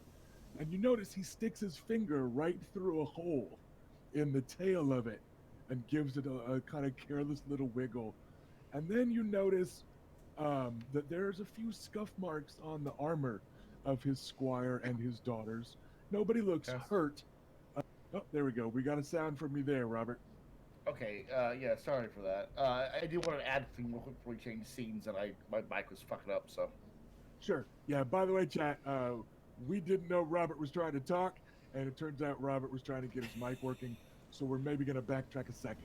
So go ahead, Robert. What's Yeah, sorry. So, just as Bela's kind of finishes her story, I want to kind of talk with Elia a little bit more. Elia Sand, not Uncle Elia, Aunt Elia. And just kind of go into the strategy that we use with the various saddle positions, especially during especially the choice to use the turning lances in the Battle of Seven. Yeah, and she gives a little nod to that. Uh, if there's anyone in Westeros that is going to openly admire the perhaps faintly dishonorable cunning of bringing a tourney lance to a lance fight, it's gonna be the fucking sand snakes. They're like, oh yeah, and they were poisoned, right? No, like they're all gonna be like, yeah, no, that makes perfect sense to us. In this case, we couldn't poison them because we were accused of poison. Yeah, but like they're all definitely gonna be like, oh yes, of course. And even Aunt Elia is like, you hit the opponent before they can hit you. You did so clumsily with a stick instead of a bow, but I can't hold it against you. Those Andal traditions are backwards. So yeah, like you're definitely talking to the right group of people to appreciate that sort of trick. Not quite cheating, but definitely trickery. Well, unfortunately, they don't let you bring a bow to a duel. Yeah, it's a lot easier they did. For me, anyway. Yes, I just wanted to be part of that, and I guess our microphone wasn't working, so. Yeah, like I didn't see you trying to talk, man. I'm sorry. No, it's cool. So, fast forward back to noticing a few scuff marks on armor, and Prince Oberyn just kind of carelessly fingering a hole in his clothes, like, oh, that's normal. He goes, yes, these bandits, they've been causing a bit of a stir. Trade is being disrupted, both through Prince's Pass and to a lesser extent here in the Stoneway. The unfortunate mishap of your cousin, the Will of Will, but more than that, his focus on other duties for some time, have left the Stoneway less guarded than they should be. And this squabbling between you and House Ironwood, and House Ironwood and House Nimeros Martell, we have perhaps not all been as coordinated as we should. This Vulture King, he vexes us. We are vexed. I seem to have misplaced a royal writ, a royal writ, while dodging arrows last night. But, suffice it to say, my brother, Prince Doran, title, Nimeros Martell, title, has decreed, with the blessings of King Robert first of his name, sitting upon his throne somewhere far enough away, this Vulture King is to be disposed of. We will have assistance from the wrong side of the Dornish marches, and we will have assistance from houses along the Prince's Pass as well. House Ironwood will be sent to assist those aiding in this fight from the west. We would not have the unpleasantries, and here he gives Bela a proud look, between House Ironwood and House Nymerian disrupt our ability to put an end to this embarrassment to Dorne. So, the wardens of the Stoneway, the Blood Royal, what is left of them in their knights, has been sent to oversee the western operations. Working out of Prince's Pass and making their way east into the mountains will be the Warden of the Stoneway, Lord Anders, etc., etc. Friends of mine from House Fowler, under Lord Franklin himself, and aided by Sir Thomas, his cousin, and some help from the north, Bryce Caron of Nightsong. Here on the eastern front, sorry, what'd you miss? I didn't miss anything. I was just like, I myself was asking who, but just keep a note that Raina was briefly confused because that name sounds like nobody we should know. You have run across Bryce Caron, or Lord Bryce of House Caron. He was actually at the tourney. He is another Marcher Lord, not terribly distant neighbor to like Lord Barrick. Is another Dornish March Lord, which normally, like traditionally speaking, you guys fight with them. Right. But it would seem that King Robert, King Robert, by which we probably mean John Arryn. So John Arryn and Prince Doran have decided to make this a joint maneuver type of operation.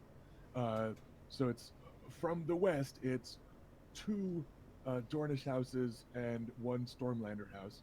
And it was, and here from the east, House Nymerian will oversee things with assistance from House Swan of Stonehelm, some promised assistance from Lord Barrick of Blackhaven, and through his squire, the help of some Danes of Starfall. Oh. And here he gives his finger another little wiggle and then kind of sighs and lets that tail flop and goes, I think I will stay too. I have not tasted of battle in too long, and as I said, we are vexed. Alas, I seem to have misplaced the house troops of House Nimeros Martell, but my daughters, my squire, and I will be of whatever humble assistance we might offer. So to recap, you guys will be overseeing a joint operation with some amount of assistance from the Danes of Starfall and the Stormlanders of House Dondarrion and House Swan, your nearest neighbors to the north. And They were- recent allies. Yeah, we're quite pally with them, so that's good. Right? Can't hear you, Robert. Robert was trying to speak, but we can't hear him. All right, he looks like he's gonna wait. Okay. So yeah, any immediate reactions to that? Here we're gonna go Bela Give me first, trouble. So because Bela is the one that he was kind of glancing to the most when talking about this, not Reyna. I'm very excited for two things. One, because I've trained a lot in strategy and tactics for battles. Getting to team up with other houses should be interesting, but I'm probably a little bit more excited that he's going to stay himself and help out, so I might get a chance to fight alongside him, and that is, I think, what Bela is the most excited about. so I'll say, Light up.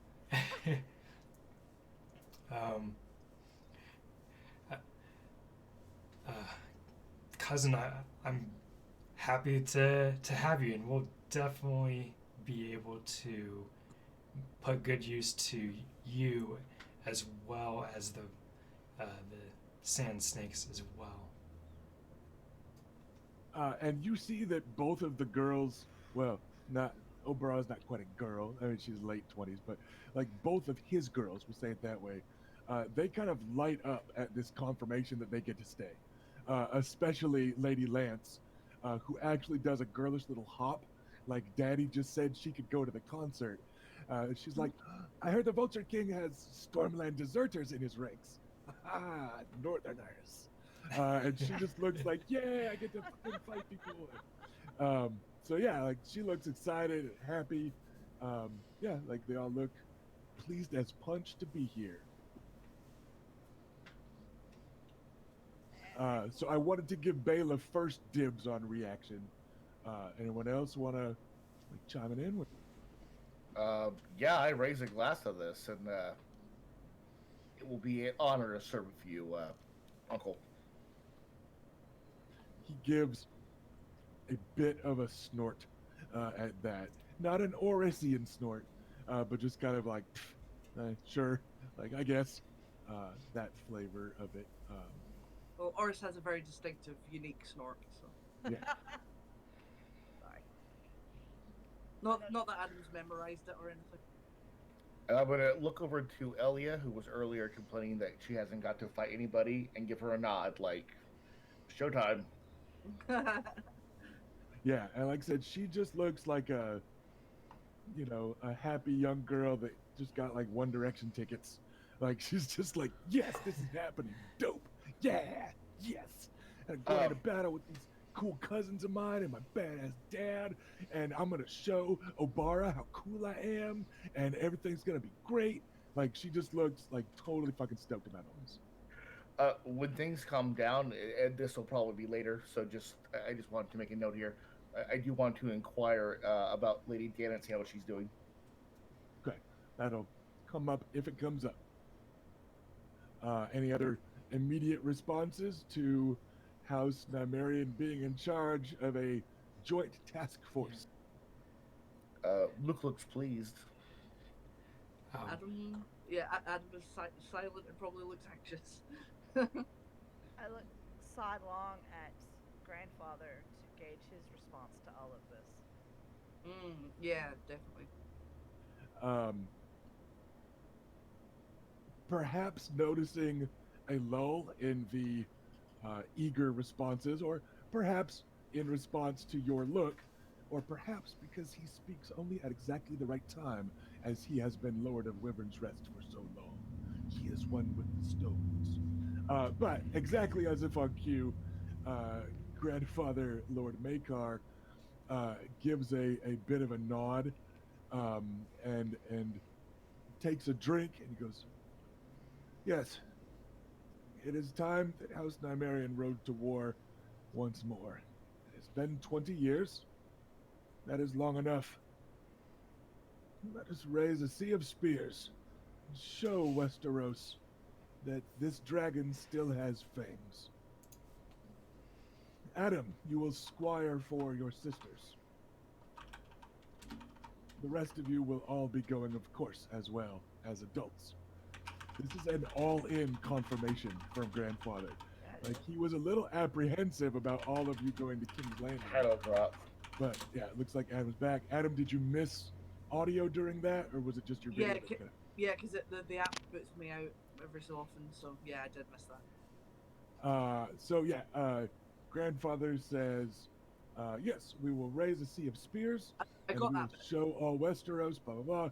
Adam, you will serve as a squire to your sisters. So, out of character, that's grandfather going all in on this with more confidence than he had about all of you going to King's Landing. He's like, yeah, sure, let's go commit war. So he's just like, yep, you guys are all going. Like, this is... Both of them?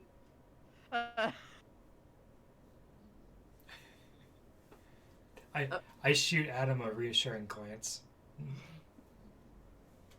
I will try to make the parade to grandfather. Big gulp.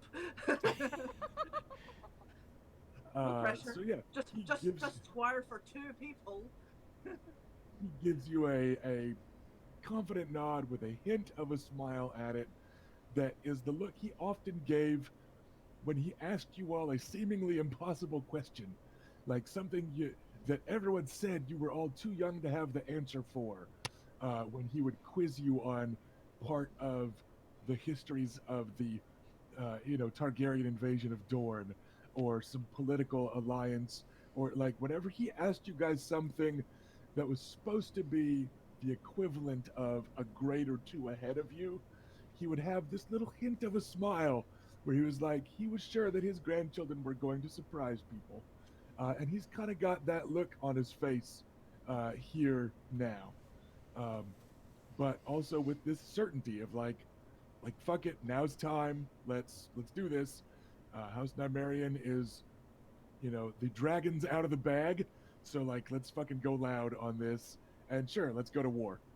Is you sense that grandfather's just like, all right, it's time. It's time. Let's do I've it. been waiting for this for a long time. But yeah, he's seems surprisingly okay with this. Excellent. As people kind of disperse, when that happens, I'd like to try to get a word with grandfather. Okay, that's not happening yet. So again, we'll wait.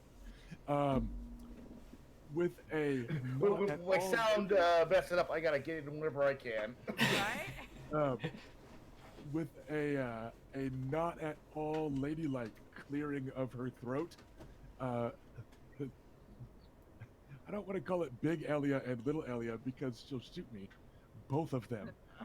But Aunt They will come to Elia, life and get you. Aunt Elia says, "And your bannermen?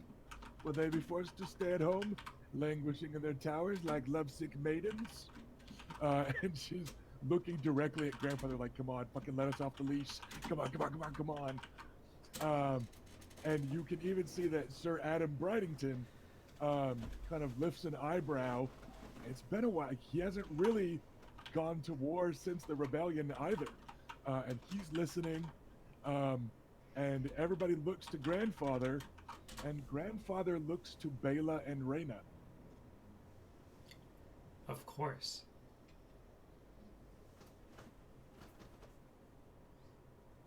How can House Nymerian go to war without our bannermen? Your Uh, strength lies in those who follow you. The arrow is best, but it's loosed. Aunt Elia lets a white-toothed smile that lights up the room. She's like, "Yeah, I gotta go fucking kill some dudes, yeah!" She looks almost young Elia's age for a moment. Just like, "Yes, actually, good, yeah, yeah." Everybody looks pretty happy. With less subtlety than Aunt Elia, who had very little subtlety, Alysain Mormont is like, "What about me? Got to stay home?" What? No, absolutely not. You are also an asset. I don't know if I could take much more of this food without, getting some blood on my axe and such. Good. And then she gives a look off to the side and goes, "Besides, young Robert there's nigh 13, and he hasn't ever gone to war. Riverlanders. So yeah, this will be good for the lad." It'll be good for him, yes. And us.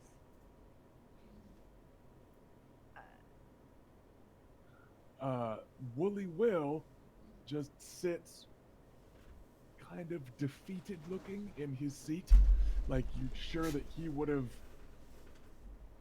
wanted to be able to say no as a choice instead of being forced to say no because he's a one-legged old man, right? Like you can tell that it just kind of hit him. This is the first time that he would refuse to go shed blood because he has to refuse to go shed blood. So he looks a little sad and doesn't speak up. And you see Oris just kind of shifting from foot to foot. Like he's not sure if he can speak up too. Like Alysain could speak up, so like she's not even actually a knight.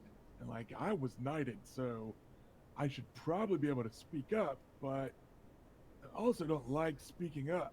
So he just kind of is fidgeting a little, as though he's not sure what his place will be as you ride off to war. Sir Oris. Eh? Would you care to join us for some more?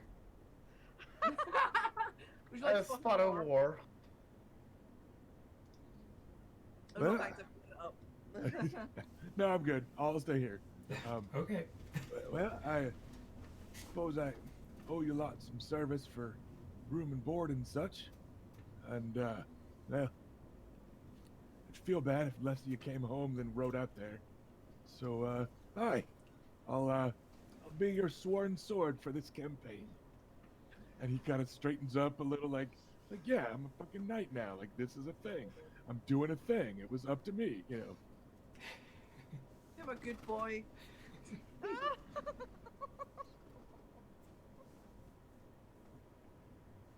Well, then we need only a timeline, and then we can pull out the maps and let Bela at it. And Prince Oberyn, after kind of giving everybody a chance to confirm who's in and who isn't, you notice he does not, for an instant, seem inclined to tell this one-legged hedge knight to leave, even when the one-legged hedge knight is not going to go off to war with you. So you wonder how much he knows about Woolly Will of the Bells, but he doesn't send the man away. He goes, well then, we'll look after some maps and all that. Let us have a week to assemble armies. This force approaching from the east might as well muster here. It's as good as anywhere else. That should give you time for your bannerman and bannerwoman to assemble what troops you require. And the you here, he's looking right at like Bela. And then we will see what the Stormlanders bring, and how swiftly the riders from Dane can get here. And then we will see how this campaign will be planned. We have heard all manner of rumors about this Vulture King. And they say he commands 1,000 men or more. They say he attacks in 2 or 3 places at once. They say there are whole caravans that have simply vanished into Prince's Pass and never arrived. Uh-oh. Sorry, is my sound coming through to everybody? Yeah. Okay. Felicia said I was locked up on her end, and now she's moving herky-jerky on my end. Yes. A lot of just been our stuff. From my end, she's the only one that's occasionally a little bit stuttery. Yeah. So yeah, he, sounding completely unconcerned, just says, you know, they say he commands over 1,000 men, and that his army grows with deserters from both sides of the Dornis marches. They say he attacks in several places at once. They say whole caravans have gone missing in the Prince's Pass. Some say that he maneuvered events in King's Landing to lead to the death of the Will of Will, and that he plans to move directly on the Stoneway soon. Some say he's the deadliest man in Dorne. Yeah. They don't know Dorn if they say that. Well, let us test that, shall we? And he completely casually takes another drink of his wine, and all that. So, we will see. We will ride out in a week. The plan is to coordinate at Kingsgrave. We will speak with Lord Dagos there. Out of character, House Manwoody of Kingsgrave have that name because back in the day, when everybody was a king, they killed a king there. But you guys remember House Manwoody from your Maester history lessons, and that they were another house that had a Targaryen marry into them. Prince Elena Targaryen, daughter of Aegon III, married into the Manwoodies in about the same time that House Nymerian was formed. They have sought out much more Dornish blood instead of keeping the Targaryen strain going, but you've always kind of remembered them as, yes, of course, you know, like distant they're better than some of these other Dornish houses, at least, you know. So you remember, you know, House Manwoody, um, and off the top of your head, uh, Kingsgrave is a fairly central location here in kind of the middle of the Red Mountains, this stretch where it would be. So it seems like that'll make sense. Um, and that also seems to be as far as the plan has gone from John Aaron and Prince Doran. So from here, it's looking like it's going to be muster some troops, play it by ear. Nobody's really sure how big the contingent from the west is or how coordinated they're going to be. The general plan seems to be you guys go from one direction from the Stoneway, they broadly go from another direction from Prince's Pass, and you flush out some bandits in the middle. It seems to be just about it. Um, so from here, it's going to be largely up to House Nymerian. You've got a week to prepare, and then you'll be better able to take stock of your forces. We are not going to set up a super detailed hex map type of thing. We're going to be using a much more narrative style of finding the bandits and that sort of thing. But that's where we're at. So does anybody else have particular... Oh, sorry. Go ahead, babe. But gamers love maps. Right? But So- I don't think we need another layer of crunch to add to this mechanic and the complexity of and extra steps of playing online. So we're going to keep it a little more narrative. And the other issue is that literally every map of Westeros is contradictory, because for a long time George R.R. Martin purposefully kept the maps vague because he wanted travel times to be travel times that the plot needed. So there's a lot of very different maps of Westeros out there, and we're just gonna kind of fudge a lot of this. So you guys have a week before you are expecting your Stormlander allies, and then presumably like a day to head out after that. So it is time to figure out what's going to happen next. Anybody have any particular questions for this war council as it continues? I mean, I have a lot of planning questions and things like that. We might look at taking a break at some point. I don't know when you had in mind for that. My plan would be at the end of this war council, we're taking our break.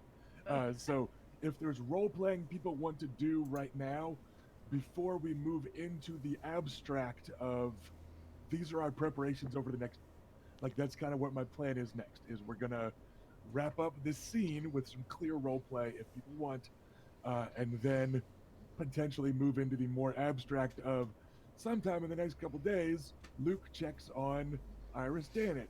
Sometime in the next couple days, Bela decides to ride against Elia at Quintain to test herself. You know, like we're all gonna have a chance to do kind of montage over the next week role play, and also specific prep for the campaign. But first, let's worry about wrapping up this scene. Okay. So, any specific conversational stuff? I Yeah. don't have anything. Go ahead. Oh no, sorry. I was like Adam would definitely be approaching his sisters to flap at them. I don't like. I'm not questioning grandfather's decision making, but I haven't squired in several months, and I was only squiring for one person. So if you, I will not be offended if you want someone else to do it for you, because I've also not done war before. So, you know, if you want someone more experienced at squiring, I won't be offended. But No, I think maybe. Go ahead. I put my hand on Adam's shoulder and say, "We'll be okay. Do your best." And the two of us are self-reliant enough that between the three of us, we'll be fine in getting this done. All right. Do what you can do, and we can make sure that we're ready as well. Because All right. frankly, we don't need you as just a squire. We need your mind at the table with us. Well, I'll certainly do my best, and well, um, I'll be taking the bow as well. So I'll do everything I can to be useful. I'm sure you will be very more than useful. Do we know who's coming from Blackhaven? Uh, I know what's happening here. Prince Oberyn gives an airy, negligent wave.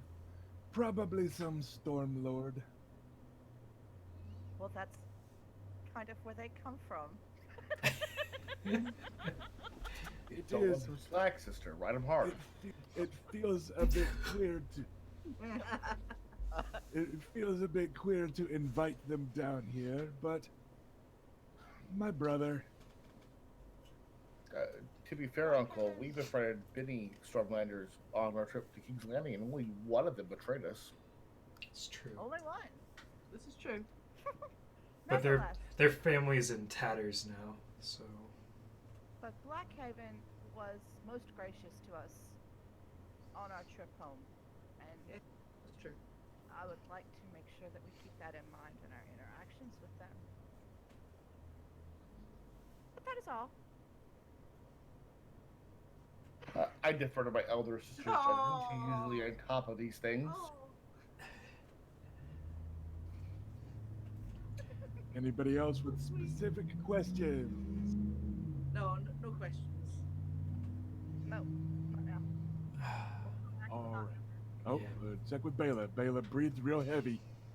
Was it just a happy sigh, remembering stabbing people, or a happy sigh looking forward to stabbing people, or was it an intake of breath getting ready to ask a question? yes, it is those things. My heavy breaths are always Those about things. remembering strategic killings from before, savoring in the delight of knowing they are to come, and knowing that I have a question to ask about such activities, and that would be. Do we have any actionable knowledge on the whereabouts of such an army? If they are 1,000 strong, surely they must be somewhere. Do we have no scouts? We have plenty of scouts, but it would seem so does this Vulture King. No one swims through the oceans of the Red Mountains like a Dornishman, and no one hides like a Stormlander. So larger armies have been lost in there before. I do not doubt we'll be able to find him, but all we know for certain is that he masses his armies somewhere between Prince's Pass and the Stoneway. Isn't it true that like there's more than one of them? So that would explain the spreading in more than one place if it's not just one person. Generally, out of character, generally, historically speaking, the Vulture King is just kind of the self-proclaimed nickname of the biggest bandit leader in Dorne, Yeah. right? Or rather, in the Dornish mountains, which kind of extend into the Stormland. You know, so it's not impossible that there could be like two rival Vulture Kings. When that's happened in the past, they've kind of eaten each other instead of becoming a larger problem, though. So the rumors that you guys have all had are that this is a fairly large and organized, group, and it certainly is possible he has trusted lieutenants, and he could be splitting his army to attack more than one place. But Yeah. I guess I'm just trying to reflect like Adam kind of thinking out loud about the stuff that he's read about, like past stuff to do with Vulture King. Yeah, it tends to not be a title that is shared. So, um, there certainly is going to be a Vulture King, but he could have all manner of trusted captains and lieutenants that make it look like he's everywhere at once. And this is standard Dornish bullshit, right? That style of warfare is not uncommon down here. Um, so yeah, sounds like you guys will be having to do a lot of scouting through the Red Mountains, and stuff like that. But with that, let's go ahead and cut to our break, and we will chat a bit during that 10 minutes, just a smidge. But viewers, we will be back in about 10 old minutes, and we'll see you on the other side. Hey everybody, welcome back to Westeros. We missed you while we were gone. We hope you missed us too. But you might recall that we left at the tail end of a genuine, princely endorsed, state sanctioned war council, where it has been decreed that while House Fowler, the wardens of Prince's Pass, aka the Wide Way, are mustering an army kind of on the western side of this threatened region, you guys, House Dimarian, are going to be mustering an army here on the eastern side of the threatened region, and then both armies are going to sweep through the Red Mountains, and rake through every pass and canyon and valley and rise and cave, and try to pin down and bring to an end the Vulture King, which is the title given to kind of the biggest, nastiest bandit leader in Dorne. They have grown bold of late. Dorne has become embarrassed by this whole affair. The border between the Stormlands and Dorne has been bloody, with both sides not really sure when to blame it on the Vulture King versus fucking ancestral rivalries. Like House Fowler is going to be leading into war troops from House Caron of Nightsong when they like famously butchered those guys not that long ago, right? So it's creating some queer bedfellows. There should be some tension, but you guys should be okay. Here, East Alliance is the party alliance. You guys have been getting along with people pretty okay.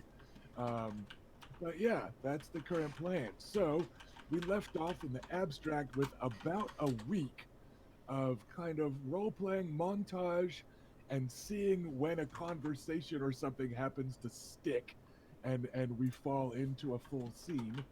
Um, but to keep on giving Erica and Reyna the grown-ups of the party, because for the record, grandfather seems to be completely hands off on this. He's like, nope, screw it. Like they're old enough, it's time. Out from the nest you go, baby dragons. So it looks like the assumption is like Reyna's gonna be in charge of the house. Bela's gonna be in charge of like the army. He seems content to just like leave you all to it. But to give the elder twins a little more time to keep on brainstorming and get ready and figure out what they want to be up to this week, let us jump to later that first day when Luke goes to pay a visit to the Lady Iris Danit. Yes, I will dress in appropriate clothing and without any guard coming with me, and I will go and check up on her, make sure she's okay. All right. She has been staying in her chamber, not terribly interested in socializing with much of anyone at all. Her tactic for getting ready for a princely visit seems to have been staying out of the way, which isn't, unfair. You all may have been a little jealous of her for just a few moments, but she was like, "Listen, I am a lady. I could be serving as like a handmaiden to someone or whatever, but no, I'm just gonna stay out of the way here. I'm a guest, not quite a member of the house." So she just kind of kept a low profile last night, and she only emerges kind of mid morning. So you guys have been up for several hours or longer in some cases. But yeah, she's just mostly been keeping to her quarters. But you know that she does come down to pick herself up a late breakfast. So let's just say you run into her in the halls somewhere. So if things get super awkward, I can have other NPCs show up to humiliate you. But for now, the two of you have just kind of run into each other on the hallways while you were on your way to go visit her room. Lady Janet, may I have a word? It has been made abundantly clear to me in the last few years, Sir Lucaris, that the men around me may have almost whatever they would like. What? Lady Janet, that is. Let me take Fair a moment. You've been through a lot. I understand when I ask you something, it's not as a master or as a captor or. I'm just. I ask you because I'm concerned. You do not have to even respond to me. You are a lady, and befitting your station, you could ignore this entire conversation if you wish. Please don't think you owe me anything. And it's hard to say that and know that men who would lie as quick as anything have told you probably similar things, but it's all I can do is say it and then try to live it and hope you will maybe one day believe me. Courtesy is a lady's armor, and it is almost the only one I have left, sir. I will be polite. What is it you would like to speak to me? I merely wish to ask if you are being treated well, and if you need anything other than what you've been provided. I am fine, thank you. Your kitchen maid has seen to it that food was delivered to me this morning. I simply thought I would take enough of a walk to return the empty tray myself. And you caught me on my way back to my room. I am as well as can be expected, sir. Then I apologize. I'm sure you intended to do so as quickly and as seamlessly as possible. I do have one other matter I wish to speak with you if you have a moment. Yes, sir. What is it? It seems there is trouble with the Vulture King. You will be going to war with his forces soon. Your own small folk may have been affected by him in the past. While nobody is calling upon Thanet Lands for any aid at the moment, I just want you to know that what is happening, because it may very well affect you in the future. I thank you for your courtesy, sir. I'm sure that your Lord Grandfather will speak to me on it if the needs of my land should come up. I give her a polite bow, and I let her on her way. All right. She walks off very prim and proper like. Like she didn't try to stab you or nothing, but looks like she's still just having some trouble warming to situations. It isn't something that changes quickly, so. All right then. With that said, it is a reminder that you guys are kind of responsible for Thanet Lands now also, and there is a week, so potentially there might be time to go take stock if you wanted to try and station troops in Thanet Lands, or if you wanted to try and call up troops from your Thanet bannermen now. There may be time to do that in a week. They're about a day's ride south of you, like not even necessarily a full day. It's like if you leave mid-morning, you will get there by dinner, and vice versa. It's possible to get there and back a small group, but you've got about a week to get ready, so that might be something you want to do, or you might want to just send some troops down there, perhaps with another one of your bannermen or someone to oversee them to make sure the Thanet lands stay protected. Things like that. So that's something else to worry about. But let's go to Bela. What is something else that you are worried about this week? Like what's like job one as you're trying to kind of prep and get ready? Oh goodness, job one. Oof. Um, so I'm looking at our list of troops, our forces, and I'm thinking about what we need to do in order to even get started. And I think that is, well, two things. Simultaneously, we need to get started on some patrols for our lands, just to make sure that they're not planning anything against us immediately. Like, just in case, let's just mobilize our forces, get them moving, and going around the areas, regular patrols, step them up. But really, the thing is, we don't have any information on where the Vulture King or troops or any of his stuff might be. And so I want to send out some of our guerrillas to do a little bit of scouting. That's sort of like the first step. We're going to need information, is what I'm thinking. Sure. That is an absolutely reasonable good step. And you can certainly send them out early. Like you don't have to keep everybody here for a week. Like you have to wait for a green light. So yeah, you can certainly send some of your guerrillas out early.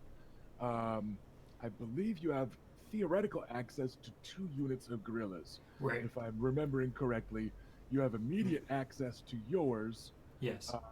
Those of Aunt Elia, you might also want to take. You might want to leave them behind, but you should probably. It's also time to kind of take stock and just decide which of the troops you're going to be taking versus leaving behind, because they are your bannermen directly. There's no like shame or dishonor in temporarily at least shuffling some troops around from banner house to banner house, like in a way. If you go like, listen, if we need to take all the archers and not all the cavalry, let's send some cavalry to patrol Aunt Elia's lands, or vice versa, or whatever. So, just remember, part of the balancing act is you don't necessarily want to leave all your stuff exposed either.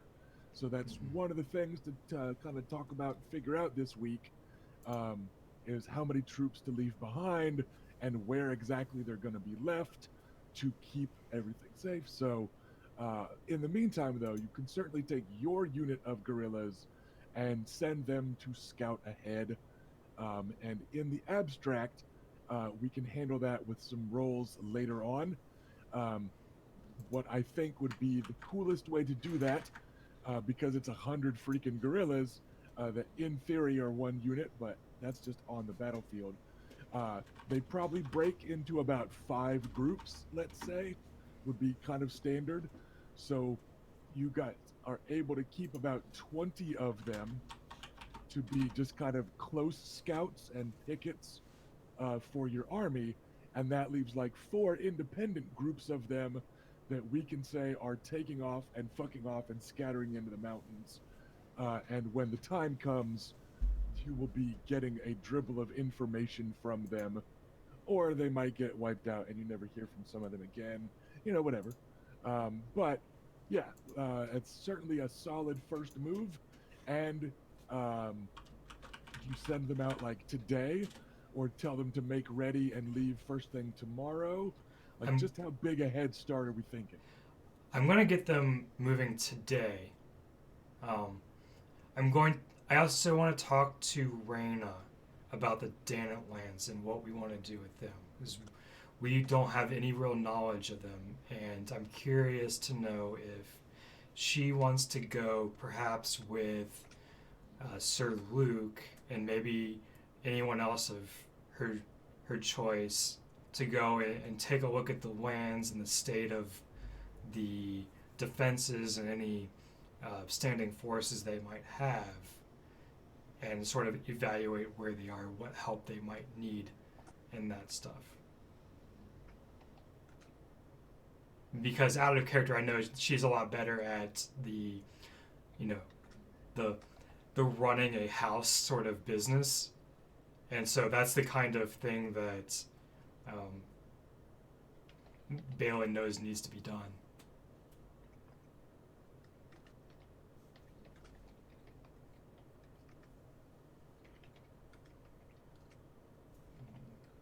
I can't hear you. She was muted in Discord. There we go. Yeah, I'm so Okay. sorry. I kept hitting the button and it just would pick the nearest text box and start filming it. But anyway, on paper, House Dannett doesn't have a lot. Keep in mind, you guys haven't taken a full survey to actually earn that whole PDF. You have a vague idea. You know that they have 3 sections of planes. That's about it. You guys haven't been on friendly terms with them for like 20 years. So you know the very broad strokes of they have 3 things of planes that used to be Dannett lands. But yeah, you guys don't know their power holdings and stuff. And Lady Iris hasn't been there for some time. So she doesn't know off the top of her head either. So to take a full stock of the Dannett lands might take,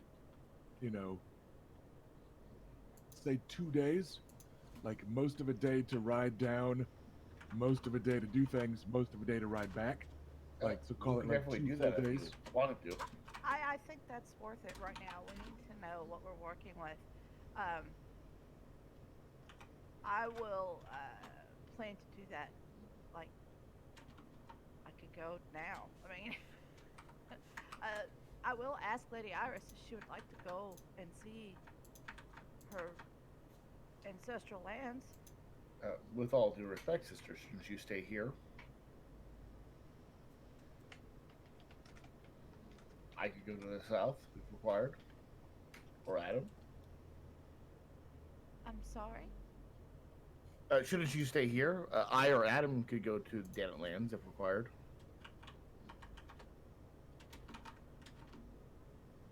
I'm not. No, I should go. One of myself or grandfather, we need to lay eyes on what we're bringing into the house. And it needs to be one of us, I'm sorry. Well, But I would like to offer Lady Iris that she can come with me if she wishes to ride with myself and a few guards. We've got. Oh my gosh, we have so much cavalry. Would you like to take some cavalry with you? Yeah, I mean, I figured like 5 guys. We got a I mean, lot. we need yeah. Take 500. No, we No. don't have any.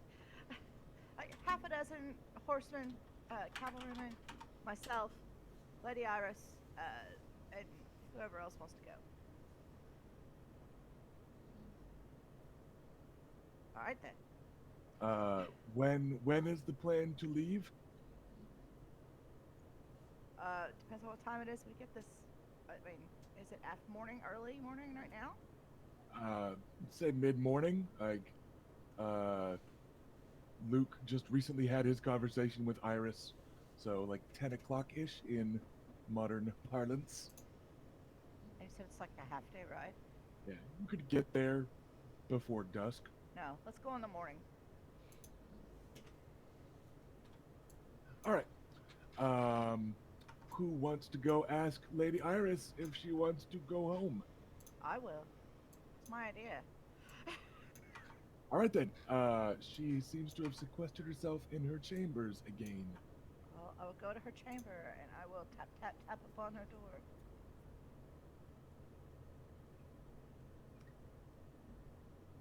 It takes her a moment or two, but she comes to the door and looks very prim and proper, and as though she had like straightened herself up. You see that she has a few books in this guest chamber, and one of them is open, like over towards a windowsill. So it looks like she was kind of Disney princessing it up, sitting on her windowsill reading a book, singing a sad song or something, that type of vibe. Awesome. Lady Iris, in the morning I am riding to your ancestral lands to take inventory, get a look of what's going on there. Would you like to come with me? If I return home, can I stay there? Out of character, she is the lady of the Danet lands right now. If you feel comfortable doing so, with all of what's going on, oh, you don't know. we're we're joining with several other houses to do to lead an offensive against the Vulture King in the mountains. Oh, yes, Sir Lucaris had mentioned something about that. And if you would, I mean, I think if you ride with me there, you can make your decision on whether you felt safe enough to stay there or wish to return here for the time being. It has been quite some time since I felt comfortable or safe anywhere. I know that I did not. What the fuck was that? I apologize. Okay. I I know that I did not in King's Landing, and I do not here, so I may as well try returning to my home, no matter how empty it may now be. Very well. I'll have a maid assist you with packing what you wish to take. Tomorrow morning, then. Yes, And ma'am. you see, like, her eyes are kind of lit up, like she seems tentatively hopeful for kind of the first time you have ever seen. She's like, okay, maybe the seven aren't fucking with me this time. Maybe I get to actually go home. Maybe. But she looks kind of guarded about it. But yeah, so she looks. Well then, good. And I will go back and prepare for going there. I'm not planning to stay more than like a night, so I mean, it just depends on what kind of crap we run into. What about? They have a maester there, correct? Yes, Maester Ferris. He was like late 20s. You met him briefly in King's Landing. The most notable thing about him was he is surprisingly young for a Maester. All right. Well then, good. I expect that we will need to speak with him to find out what exactly we're looking at there. All right, anybody else getting invited on this road trip as it is being organized day one? You guys want to go? I mean, anybody who wants to go is welcome to. I think more than just Reyna should go. I'd like to go.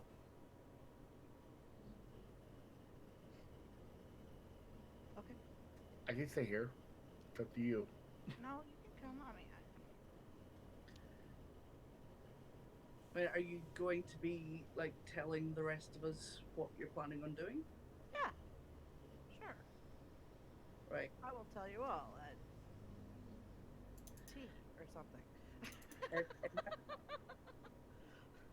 In that case, I strongly advise, sister, that if you leave her there, that you also leave someone to keep an eye on her, perhaps a handmaiden or something similar, who can keep us appraised of anything that goes on, just in case.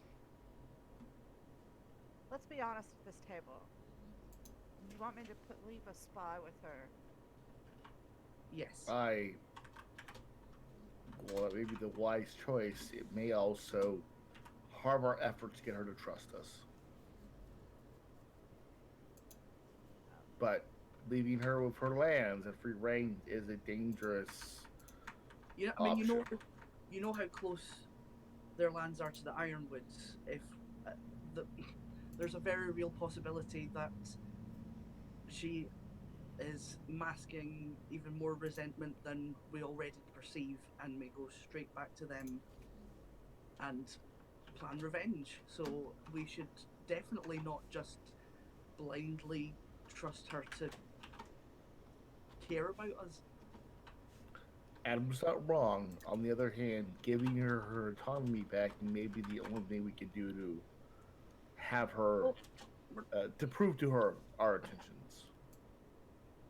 well, I mean, I don't think that leaving someone to passively observe things is taking her autonomy away. She can do what she wants, but we would have someone to let us know if something is untoward. It may behoove us in the entire relationship to let her know what that person's there for, as opposed to it being a secret kind of thing that we try to trick her into. Well, if she stabs us in the back, I told you so. Well, if any luck, she'll aim for me and leave you all alone.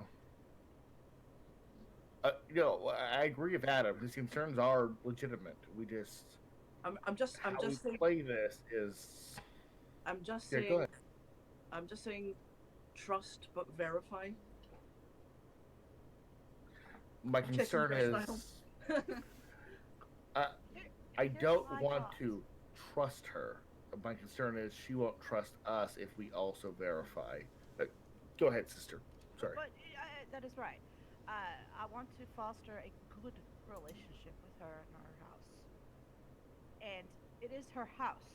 It is her lands. This is her home. No, I hear what you're saying, sister. Just remember what happened the last time that we completely trusted someone. And it happened to her, only worse. Oh, the sister. If her home's forces seem like something we cannot overcome, we don't leave her there. If it's something we can, although with difficulty, maybe it's worth the risk. I agree.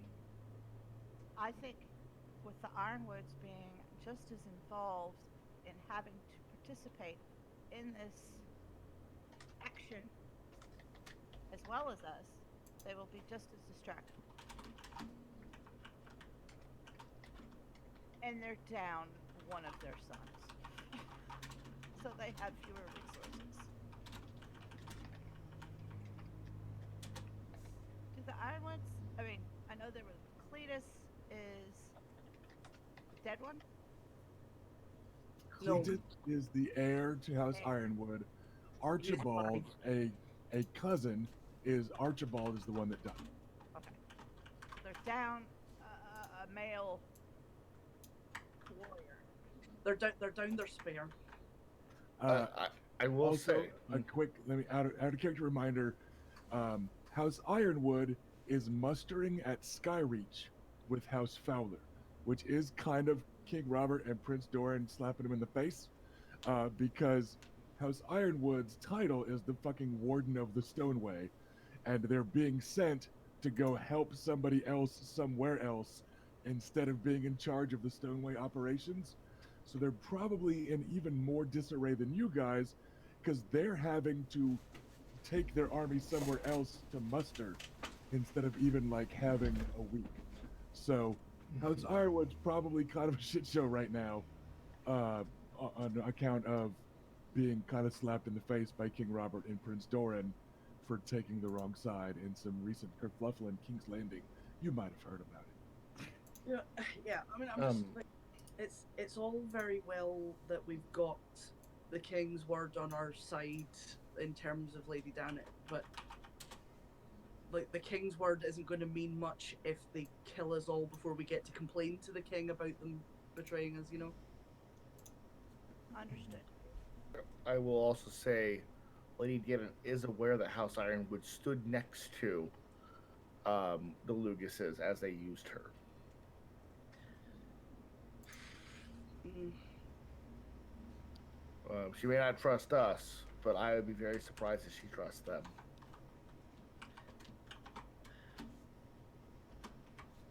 I suppose it's hard to know without asking her, and even if we asked her, we wouldn't necessarily get what she really. But put an arm on Adam's shoulder. Ultimately, Adam, you're right. We have to trust and that risk ourselves to some degree. I mean, perhaps a compromise can be found in that we don't have someone observing full time, as it were, but we certainly have someone stop by to check in for the first little while at least. I like the Because idea of then, having. then we're just being attentive and trying to help the house back on its feet. That's not spying, but it I just but it would have the byproduct of at least letting us have a peek in, just in case. with her issues with men, one of the reasons I suggest that somebody who reports to an Elia may make a good choice.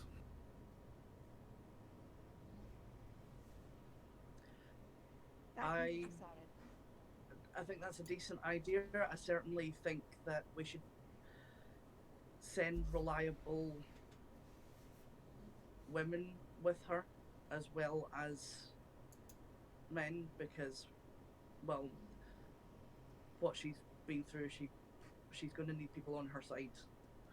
There's one other issue, and that is her small folk may still be afraid of our banner. Lucas has used it in their attack. That is also true. I'm not really sure how to address that.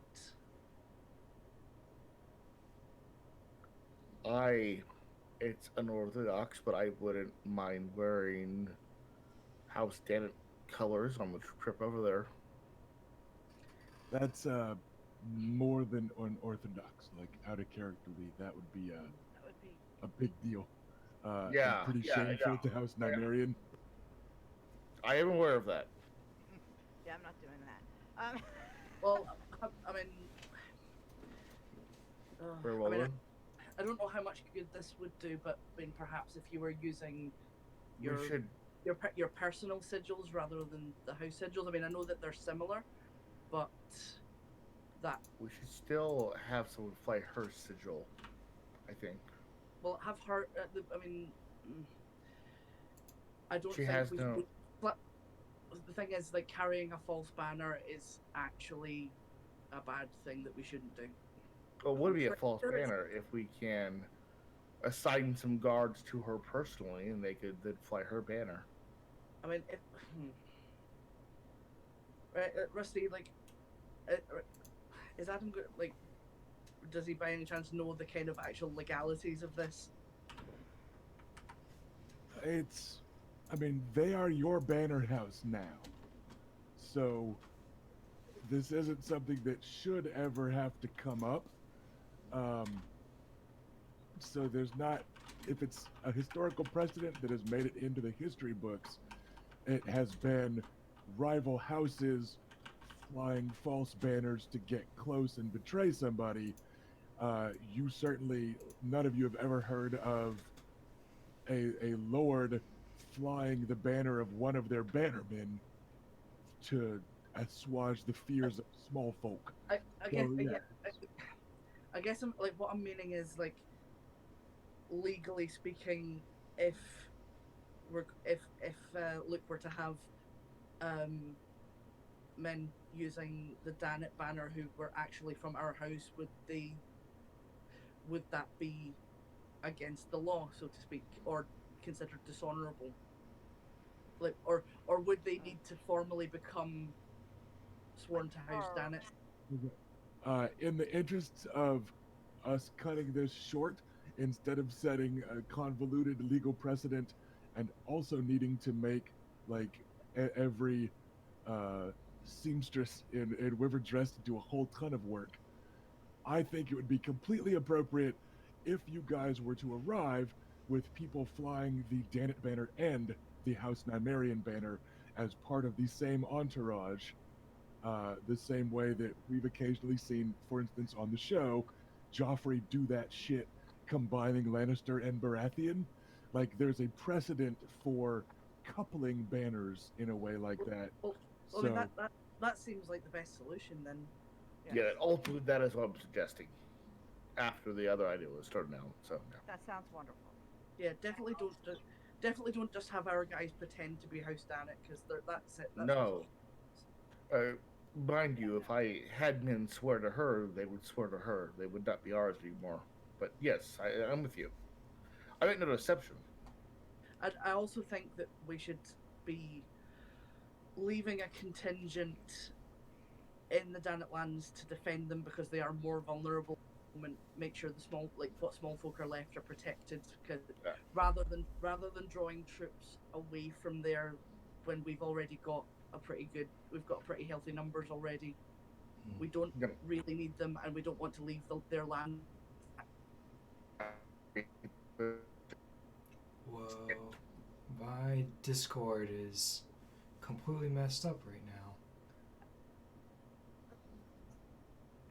Oh, wow.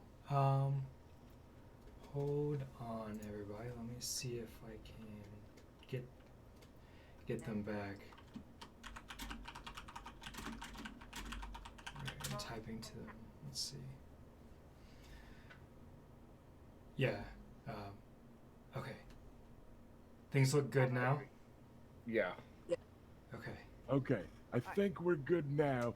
Felicia, completely start over. Because I could hear you in real life, but I couldn't hear like any of that on Discord. So it was basically at the point that Felicia started that it broke. So don't do that again, but say. Okay. Okay, looking at our banner houses, the other ones besides Danet have their own garrison troops. House Bridington has has two, and we ourselves, if I'm reading this correctly, what is that? Is that the cost? The minus? Yeah, the numbers in there are the out of character metacurrency costs of them. For the record, House Bridington has 2 garrison units because House Yes. Bridington has 2 towers. Yes, I was gonna say that as well. Like, it's not an extra one. At the 2 ends of their land, there are 2 towers. Now everyone's frozen again. Oh crap! Come on, Discord. Ugh.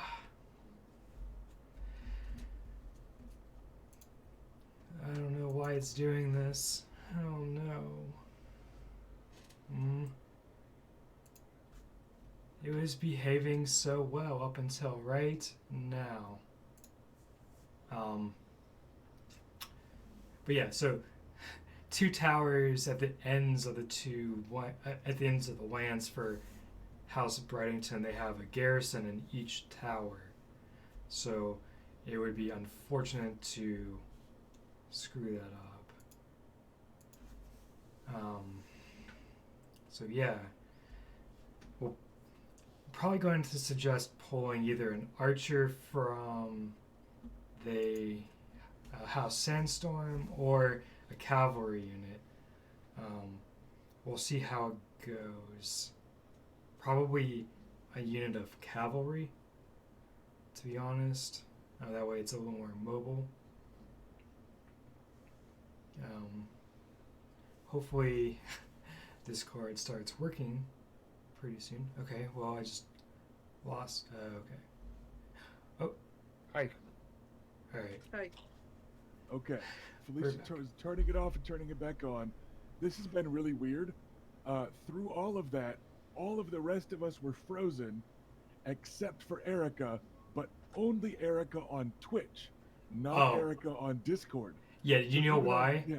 I can explain that. It's because in the Discord call, I'm still moving, but the rest of you are frozen, and so the program that we use was capturing me, but not anyone else. Right, because it's going straight from Erica to Twitch, so Erica to Twitch was working, but the rest of us to Erica was not, so it was really weird. Yeah, literally whatever I see on my computer is what Twitch sees. So, right. Yeah, that's why. So, sorry about those tech issues, everybody. At least we know, for a nice change of pace from like 22 episodes ago, that it's like Discord shit in the bed, not like my computer or something. So, we're just going to keep on trying to play around it. I believe we were leaving off with Felicia, once again, sharing concerns about the security of Danet lands, which again, you guys haven't checked on yet. Now, Sandstorm has the bottom of the power holdings, it says Green 1, Garrison 2, Archer 3, all in Okay. one row. That is a unit of garrison that are also archers. Okay. You combine garrison stats with archer stats. So yes, Aunt Elia Sandstorm, the badass archer woman of Dorne, even her household guards are super cool archers. So they can shoot at people instead of just standing on the walls. Much like I can shoot greetings to people who dare to raid our channel. Because like your rating is good rating. Welcome. Thanks for swinging by. We are currently in the middle of a half in character, half out of character war council, as our Dornish house here in Westeros has been summoned to war by none other than Prince Oberyn Martell himself, and they're trying to figure out what the heck they're going to do with their bannermen and how many troops they're going to borrow, how many troops they're going to leave behind to watch their lands, and complicating all of this, in the last few sessions, they got a new banner house back. A banner house that they lost 20 years ago, that they have hated and kind of crapped on for 20 years. Like they blocked up the rivers and streams going to their lands. Well, Granddad did. God. That's you. That's they. So they just got that house back, and they're trying to kind of navigate the kind of political situation there too, and trying to plan a military campaign without knowing what the heck they're leaving at home. And then we had Discord crap out on us, so we lost about the last 5 minutes.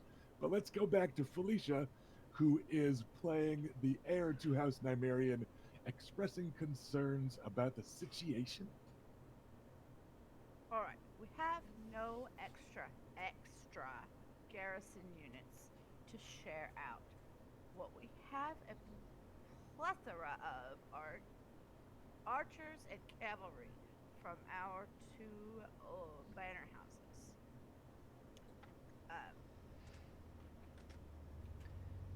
Yes. And as far as like men at arms that we could leave in charge of these troops, is there any NPC that you guys can think of that I may have forgotten who would fit this role fairly well? Out of character note, we haven't really named a lot of like officers in your all army because it just hasn't come up yet. So there's that. Or if you wanted to skip straight to other named NPCs at your disposal, you've got Sir Adam Bridington, who is a knight from the Vale, and his honor is like beyond repute. And his right-hand man is kind of the only right-hand man we've named. That is Septon Jim, who was a retired man-at-arms himself. So Septon Jim might be someone you could send, or rather, or Sir Adam, or maybe even Wooly Will. Like you guys have a couple, NPCs. Like you get from her training you, Aunt Elia would break some shit if you went back on that and you were like, go babysit the Danet lands. Like Aunt Elia would not take that very well. But you do still have some other, maybe more responsible NPCs, including also the Master at Arms here at House Nymerian, depending on who else stays at House Nymerian.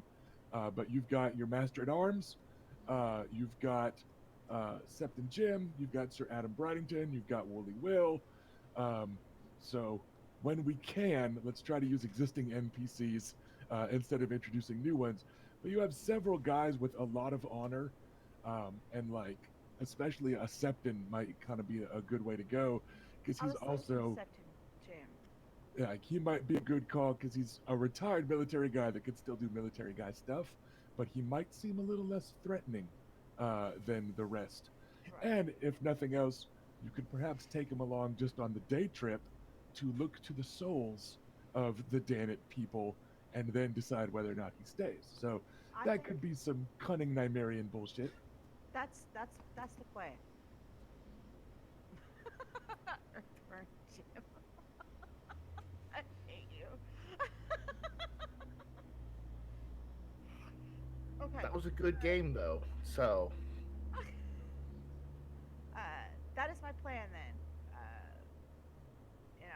half a dozen cavalrymen with us. It'll be her and me, Sept and Jim, and whoever else wants to come. I guess Luke wanted to come. Adam, you are supposed to be the clever one. The Queen of Thorns said so. Do you want to like take stock of Danet's stuff? Like you're probably the most equipped to like figure out what their wealth score should be and stuff like So Yeah. part of the taking stock sounds kind of up Adam's alley, and that would leave Bela at home to do military stuff while the rest of you take a road trip. That seems like a split that might make sense. I don't know. I'm just trying I mean, generally, but like I kind of didn't want to sort of pile on and leave one person behind. That looks like, So I mean, but yeah, you make a point.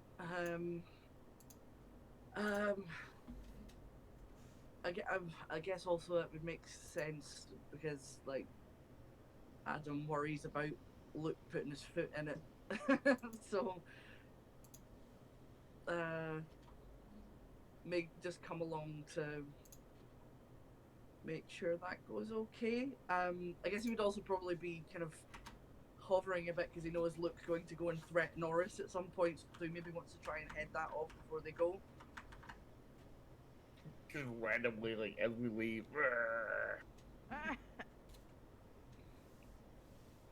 So the current plan is to leave tomorrow morning. So you guys do kind of have the rest of afternoon and evening free. What I have planned for this week of loose preparation / montage is you guys are all coming and going from the solar and the hall and the courtyard to check on the stables, and like whoever wants to be at a scene can be at a scene. You guys are all just kind of coming and going all over the place. So we're kind of freestyling it here instead of setting up a map of Wyvern's Rest and arguing about who's in earshot. It's kind of whoever wants to be in a scene can be in a scene because you guys are all a hustle and a bustle. I'm fine with that. Okay. I think it's worth looking at how we use some of this wealth we just got to perhaps shore up some of our situation. I don't know the state of the Danet lands, and I'm concerned about their safety given the fact that we know they had been raided a few months prior. I would like to spend some of that money to train up some garrison to defend their lands. Out of character note, that isn't going to happen like in this week. We are going to be, after this arc where we experiment with mass combat, we are going to be falling into house management in the abstraction of months, and that's certainly something you could get the ball rolling right now. But just to be clear, like, not going to be able to get that to happen in the next week. Okay. Well, then, at the very least, I'm putting the bug in my sister's ear, who I am presuming will have a little bit more influence over how house resources are spent in the future. So I'm just letting her know now that I'm putting my thoughts on that. I think you're right. I think we should also look into getting some infantrymen because none of our houses have any. Well, To be clear, garrisons are infantrymen. They're just infantrymen that don't like to leave very much. Like they have leadership modifiers away from your lands, but they are like trained spearmen. They're just a little cheaper to buy than full infantry dudes. So like they exist, and potentially if when you can, you wanted to invest some power to turn a garrison into infantry, that's an easy, largely narrative swap. But yeah, so like it's not that you guys are nothing but melt into the mountains Dornish skirmisher types. That is very much what you specialized in. But all these garrison troops are basically infantry waiting to happen. Okay. Well, then it's enough to know that I'm in agreement with my sister on the need to expand our military forces with some of the wealth that we've brought home Okay. to match with our elevated status. Okay. Um, I would like to discuss with Sir Bradington matters of his cavalry. All right. Much like the PCs, basically all of your named NPCs are coming and going, except for Woolly Whale, who's mostly just sitting like in the hall and eating most of the day. Like he's just like, listen, I got one leg. I'm not going anywhere. I'm just gonna hang out with Bessa and eat new foods. But you are able to find Woolly Will and Sir Adam around lunchtime there in the hall, and they're an interesting pair of contrasts because Sir Adam, you might remember, is kind of a Liam Neeson build, where he's kind of long and tall and lean, and Woolly Will of the Bells is short and slope-shouldered and hairy. But yeah, the two of them are sitting and talking, um, and that is where Bela finds them. Sir Adam, if I might have a minute. Lady Bela, of course. Even more time than that. Um, I'd like to call up the cavalry of your house for service. Of course. We are at your disposal, my ladies.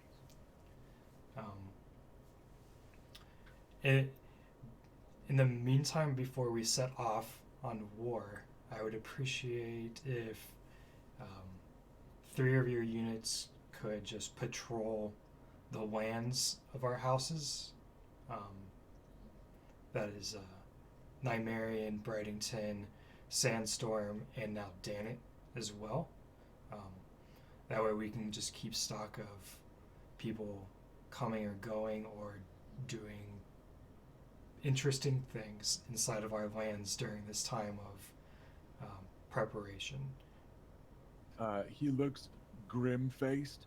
He goes, yes, I heard about that ugly business attacking small folk.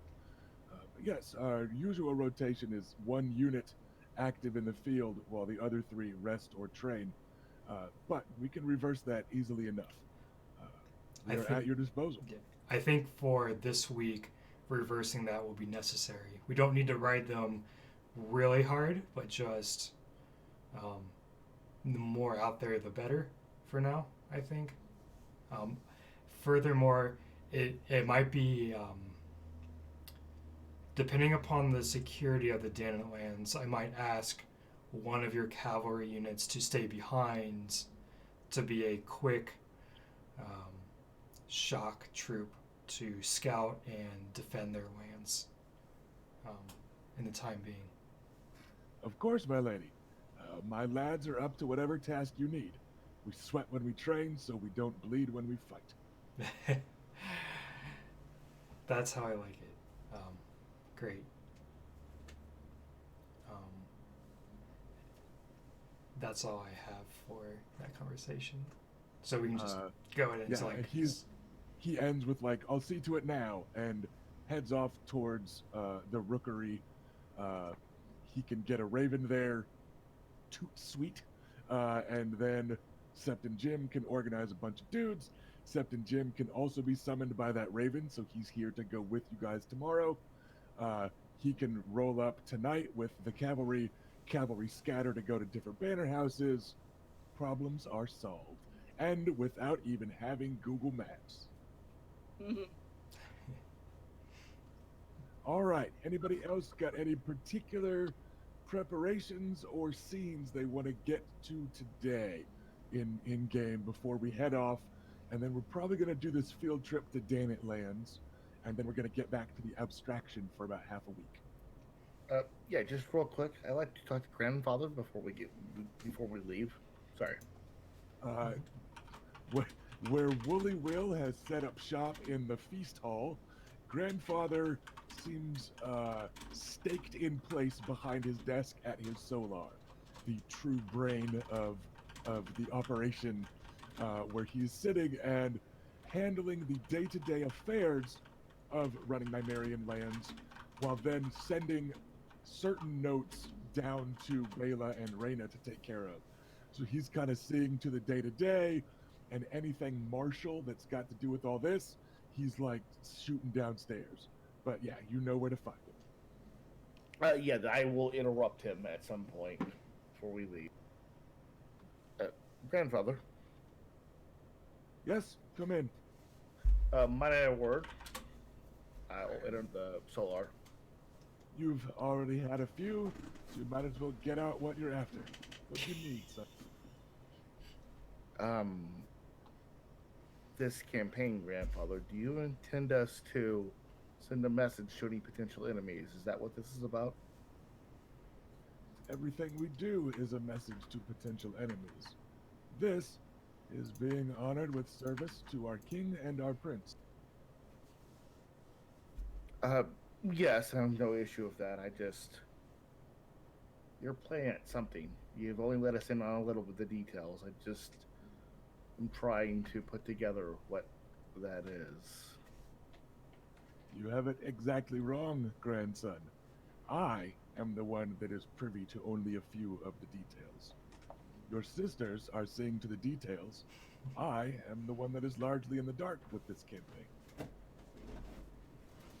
I refer not to this campaign, but to a grander one. He quirks an eyebrow at you and gives you a steady look. Very well. Grandfather, keep your secrets. Something is up and I want to figure what it is. And one day I will know it. See, Wow. one day many shall, but for now, concern yourself with the Vulture King. I want your head full of foolish thoughts, and then you find your belly full of arrows soaked in feces. These brigands, nothing to worry about for a fighter with his head in the game. Keep your head in the game. Yes. Grandfather, during the trial of 7, as I faced down Nathan Lugas, a mountain of a man,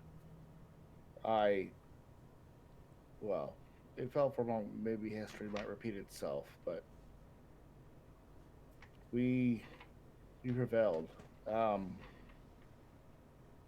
I just want you to know that despite anything else, I am here to help the family anyway, so.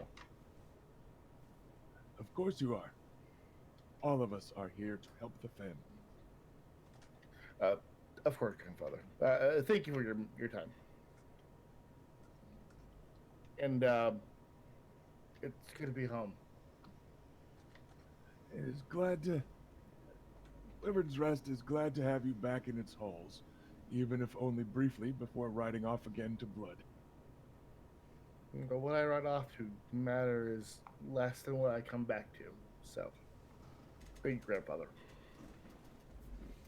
All right. He looks back down to his desk full of stuff, because as usual, it is a scattering of papers that only make sense to him, but he insists it makes sense to him. The same way like everybody's PC desktop is exactly what works for them. That's his literal desktop. He's like, no, don't fucking touch that. It was crooked because I was going to read it next, right? Like everybody, each of you got that talk when you were little and going into the Solar. Like Reyna wanted to learn about, this missive from King's Landing. And like Bela wanted to read about troop dispositions. Like everybody, like one at a time, had their turn getting a stern talking to about not disturbing the papers because they're where they need to be for his organization. And don't touch my fucking thermostat. Yeah. Just put on a sweater.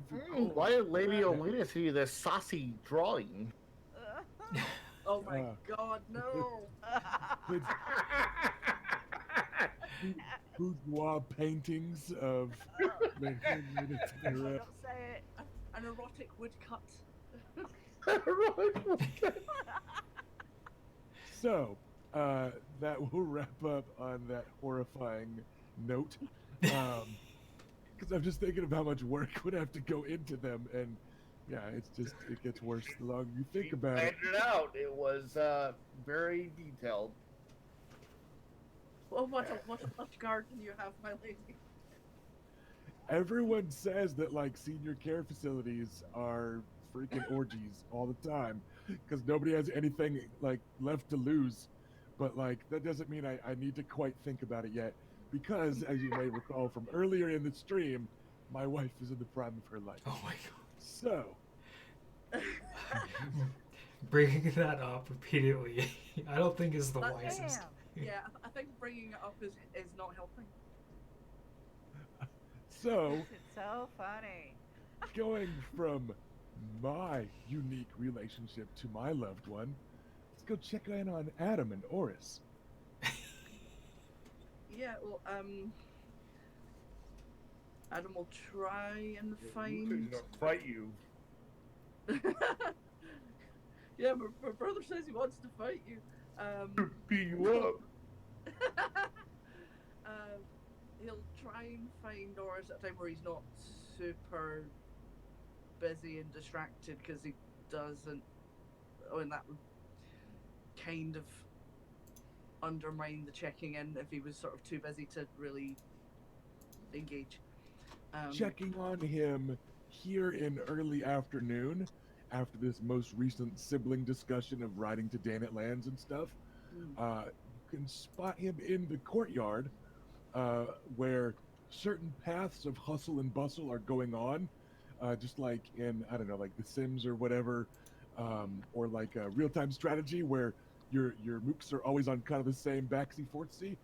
And in a corner that is away from that hustle and bustle of riders coming and going and reports coming in and people running to check inventories, off in a corner out of the way, you see Oris fighting.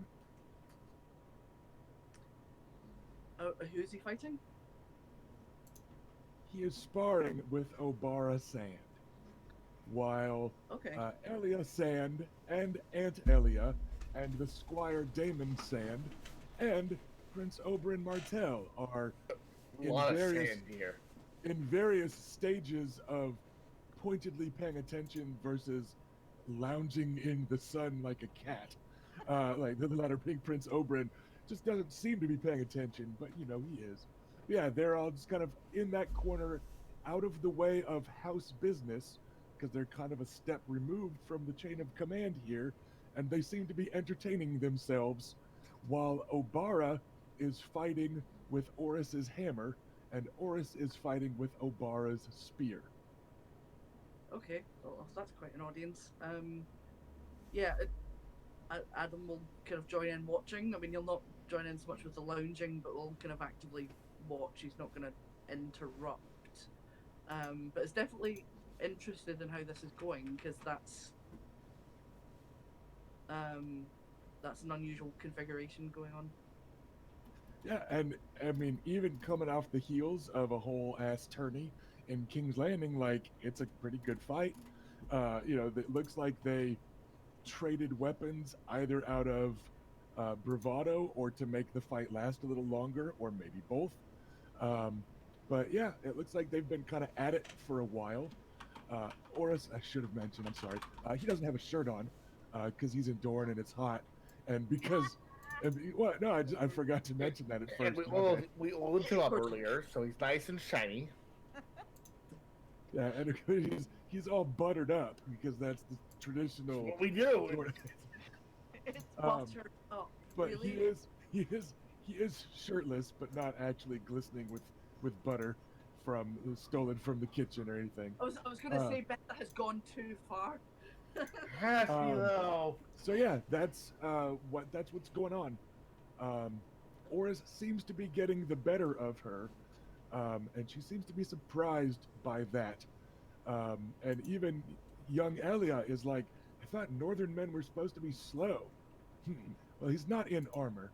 And she's kind of trying to justify to herself, like, how are any of my sisters losing at something except to one another, right? So she seems to be kind of going like, oh, well, if he was in armor, I would say that was cheating, but he's not in armor, so I'll say that's cheating too, right? Like she's just doing that like 15-year-old girl logic of trying to make sense of her worshipped eldest sister, kind of losing out. So she's kind of, making sense of it herself.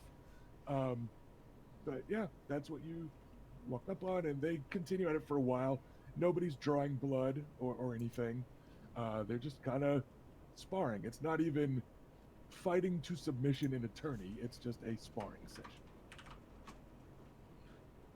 Well, Lady Elia, I imagine if your sister is unaccustomed to an enormous heavy hammer, that might be slowing her down somewhat. Obara can fight with anything. Oh, I have no doubt. Just, I mean, she's doing very well. And anyways, that great big lout shouldn't be used to fighting with a spear. He's not allowed. Yes, he is. He's bigger than Obara. That- He's some sort of northern giant or something. I've heard about them in books. I've heard Giant and lout are very different things. Well, they both mean a big man that's bigger than me. So, all of them are louts. Lots of them are louts. You're not a lout, though. I bet I could beat you in a fight. I'm probably not going to argue with that. But then again, I'm a cripple, so you would be attacking someone who is at a disadvantage, and that would be dishonorable. But easy. But is something easy worth doing? It is if it's fun. Oh, so you want to dunk me and fight me? I could dunk you while I fought you, or I could fight you while I dunked you. In the water, both of our legs would be slow. I just want you to know that the flirting going on is killing Luke somewhere quietly. Well, I bet I could beat you in an archery contest. They don't call me Lady Archer, they call me Lady Lance. The other Elia uses a bow. I fight my way. Well, of course someone's going to win if they fight their way. That's the point. That's how you win, making someone else fight you in your way. Not very neighborly of you. Smart girl. I don't fight my neighbors. My neighbors, I spar with. But you're not saying you want to spar me, you're saying you want to fight me. Well, you haven't been very neighborly lately, have you? I've been away a long time. Indeed. And we fight northerners. I'm not a northerner. Says who? Says me. You just admitted you've been away a long time. Being away in the north doesn't make me a northerner. Perfect. She just lifts a skeptical eyebrow. It's just like I can't believe I've just found someone who just makes me 5 years old again. Adam's just going, how is a girl flustering me? That's not right. You're distracting me from my work. She's not even oiled up. Anyway, stop distracting me. I'm trying to watch this fight. You have the distinct impression that she's enjoying this greatly. Like, she just loves, like, poking. So yeah, you can tell she's having fun with it. And it's completely working because, like, Adam's getting all, like, grouchy. and because he's clearly not winning the debate, is going, well, you're distracting me anyway, I'm going to ignore you now. You hear a soft chuckle from Damon Sand behind you, who just seems used to listening to Elia do this. And you wonder if he's got a bet going with Prince Oberyn or with Obara or with Elia about it, but he just seems like yeah, no, like that's another one. That'll be a notch on her belt.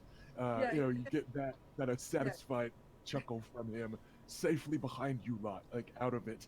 He's like, this is fun when he does it to someone else. Yeah, I guess on hearing that, Adam is going to kind of like just turn his head about, like, does she do this with everyone? He nods. Every chance she gets. Oh dear, I'm not special. Well. Oh, I didn't say that. uh, Uncle, Yes, nephew. He's I, still like he's laying on some like they almost have privacy here because it looks like a couple like barrels of stuff have been like stacked in here to make room somewhere else. So there's like four barrels stretched out, and Prince Oberyn Martell is laying on his back atop them, just stretched out, uh, ankles crossed, and without like looking up. Just yes, yep, yeah. I guess like, Adam will kind of make his way over to him and like still be watching what's going on, but we'll kind of go and join him for like while the fight's still going on. You mentioned something about um my leg, about your maester's. Um, do you mean that your maesters can maybe do something about it? As you approach, um, he swings his feet down and sits up, and you know, gets to his feet, which is kind of a sign of respect and seriousness. When you think about it, you're like, oh, okay, like he's gonna listen. Um, and he gives you a nod. He says, "I have investigated Soot's injuries, and so have the maesters of our house, handpicked for this very reason. You may have heard, there was a bit of an incident some years ago with the eldest Tyrell lad. Yes, Willis. I had heard. Indeed. Uh, while we were riding at one another, his horse fell, much like your horse fell. His leg was caught, much like your leg was caught. We have done what we can. That he will likely never be the dancer he once was, but he can sit in the saddle again and he can walk. And we have discovered certain ointments that ease the pain from time to time. I see. The the maester at White Harbour was not nearly so optimistic. I'm surprised. His wretched shrew of a grandmother does not approve of our relationship, but he and I have corresponded significantly since the accident. And this one, and he gives you a kind of a sidelong look, actually was an accident. Well, I'm glad that there are no hard feelings. Not between he and I. Between his wretched shrew of a grandmother and all of us, I cannot say. But Well, do know does not seem to like. well, Lady Olenna is a unique personality. I shall say, tactfully. Indeed. A formidable woman that I hope will die soon. He says it in a way that you have no idea how much he's kidding or not. um, yeah. Adam doesn't know what to do with that. That's just like, well, I mean, I have to accompany Reyna and Lucaris to the Danetlands tomorrow, but if you think that what your maester knows can help me, I would gratefully accept that help. I will speak to your grandfather's maester, Elston, I believe his name is. Uh, I will see what he has available, and if I can, I will prepare you an ointment. You can try it, see how it helps you. These things, they are fickle. Uh, when the sky is dark with clouds, sometimes they do not work. If it is too hot or too cold, sometimes they do not work. But we will find the one that works for you. Well, the warm weather seems to be helpful, at least. Um, it was a lot more well, perhaps just how recent the injury was, but also I don't think the cold helped. The cold almost never does. Um, but thank you. I do appreciate it. And I've, I'm looking forward to helping on this campaign against the Vulture King. We're family, boy. There are no thanks needed. Like I guess like you'll kind of look over at where the fight's going on, and just kind of call over and like, stop messing around, Oris, and finish her.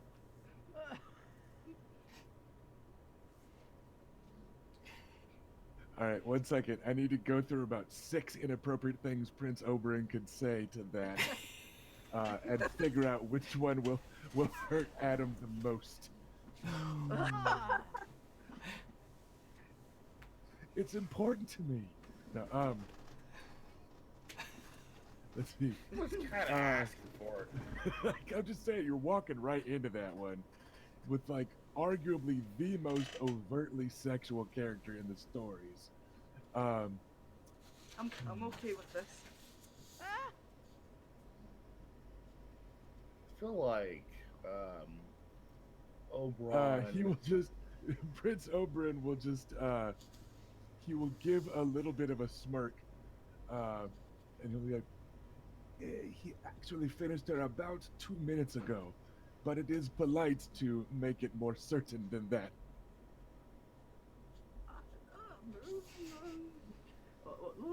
What? The gentleman always finishes the lady first. Adam will just make a bunch of flustered noises, basically. On some plane of existence, Lucas high-five Oberon. But of course, I only mean their fight. On horseback, especially in a race, I believe she could take him. And perhaps if they both had spears. But this combination, other combinations, there are many combinations, nephew. No, the bastard boy has the better of her.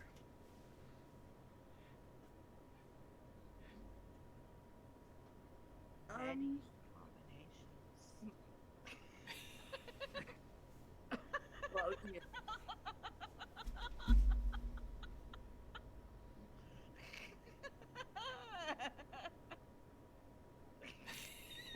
What the? What? Nope. I was just practicing some sign language. Oh my god! I can't believe I started that. Oh my goodness. Yeah, I think like Adam sort of stutteringly, I guess, will be sort of well, certainly from what I've seen, it's like Sir Oris is unparalleled with the hammer. So, yes, as you say, things could be quite different if there were different circumstances. Prince Oberyn glances around a bit, and the way you came over to talk to him, the others kind of drifted a little bit away. So without changing his tone, and now he seems to be watching the fight. He's got his arms crossed, but he just slides his eyes sideways towards you. He goes, "Have you told him?" Told him what?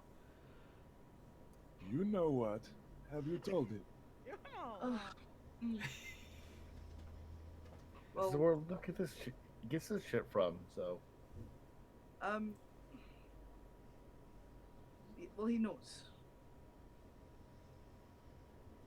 And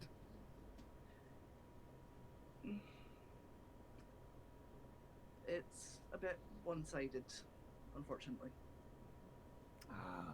that happens, especially with strapping northern men. Sometimes it takes them time to come around. But you should tell him again. You both might die fighting the Vulture King. Oh, that's a horrible thought. Or only one of you might die fighting the Vulture King, and that is worse. Well, I was going to speak to him before we left. Of course, I didn't want to interrupt this spirited fight. It's not a fight. Neither of them are bleeding. Well, But you know what I talk to mean. Words are hard, Uncle. they can help other things also get that way. He says with an absolute like dad joke smirk. Like on top of like the Prince Oberyn Martell stuff. He's just like, haha, I'm a dad also. Also, I'm wearing socks under these sandals right now. Oh no, Oh, wow. no, not that. We Uncle. were so concerned about him being the Red Viper, we never thought about the fact he was a dad. Yeah. Yeah, again, it's like Adam goes like bright red. And you absolutely recognize, and perhaps it's because it's like a profile shot, so he's watching the fight the way that young Elia was watching the fight while she was sparring with you. For a moment, there is absolutely no doubt about the father-daughter relationship. Like their eyes look the same as he gives you that sideways smirk and you turn red. Like it's the same sort of like, yep, no, like that's she totally gets it from him. Like Yeah. even if I didn't know that they were father and daughter, like for a moment they look exactly alike. That kind of smug sideways glance, taking pleasure in your discomfort type of thing. That just that glance, that look, you're like shit. No, like she has his eyes. Like Yeah. To I do not have your confidence, Uncle. I rather sometimes wish I did. act like you do until you do. If you don't talk to him and hear his eyes kind of nod back towards the fight and also towards the other two people watching the fight, Damon and Elia, he goes, if you don't talk to him, someone else might.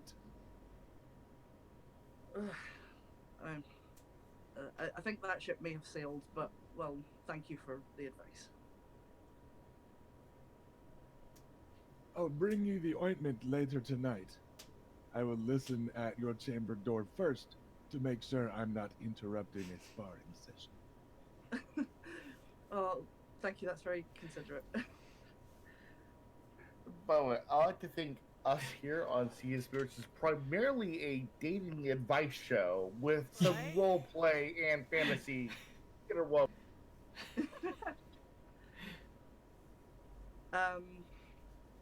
Right. Well, like that's been actually like quite a good little pep talk for Adam. So he's kind of going to get up and kind of go to the sort of edge of. I'm presuming there's like a little bit of a fence of some kind. Not really. It's just No? like if they fight too close to people, the people back up. Yeah, fair And enough. the rest of it is actual like corners of the inside of the courtyard. Yeah. So it's just like if the two of them get too far away, everybody skitters a few steps out and goes like whoop whoop, Sure. and then No, they, that's it's fair. not like a boundary or anything. The fence is how close are you willing to get? Right, but yeah, he's gonna just kind of go up and kind of go to where the sort of edge of that safe zone is. I guess we're just gonna kind of call out like, Zororis, a minute, please, when you're ready. He you don't hear any sort of response at first. He just continues attacking with the spear. He does not fight with the spear the way Bela does, in that he's not doing the flippy jumpy almost wushu style that we saw from Oberyn Martell on the show. It's a much more practical, grounded style, but he is still fighting with like the whole ass spear, like not just it's the head, the butt, the shaft in the middle. Nothing. Sorry. And but it's a more kind of practical, no nonsense style that fits his physique and normally fighting in armor and all that. So he doesn't answer. He keeps fighting. You can tell that Obara is getting a little tired from the hammer. She's choking up on it a little bit more instead of swinging it, wildly and that sort of thing. And his is an absurdly large hammer compared to most men. It's not Robert's Warhammer, but it's still larger than most use in a fight. Um, but eventually, he catches her off guard by fighting the way you've seen Bela fight, in that instead of a straight up strike, he lets a swing kind of carry her momentum past him. He sticks the butt end down between her legs, and then he uses his height and reach and just like lifts and uses the spear like a lever and just like lifts her up off her feet with the spear tangled up in her legs and just dumps her on the ground and then brings the spear point down over her as she's landing.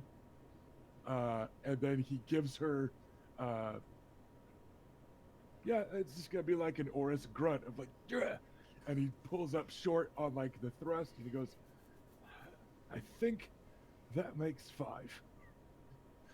And she gives him a growl from down there, and you can tell she's thinking about like, what can I do with the hammer from down here? Ah, fuck, nothing. Fine. And she goes, fine. And she reaches up for help up, and she goes, 5-4 then. And young Elia sings out, 5-3. Like this disappointed, but now I'm gonna rub your nose in it because you let me down. Kind of call.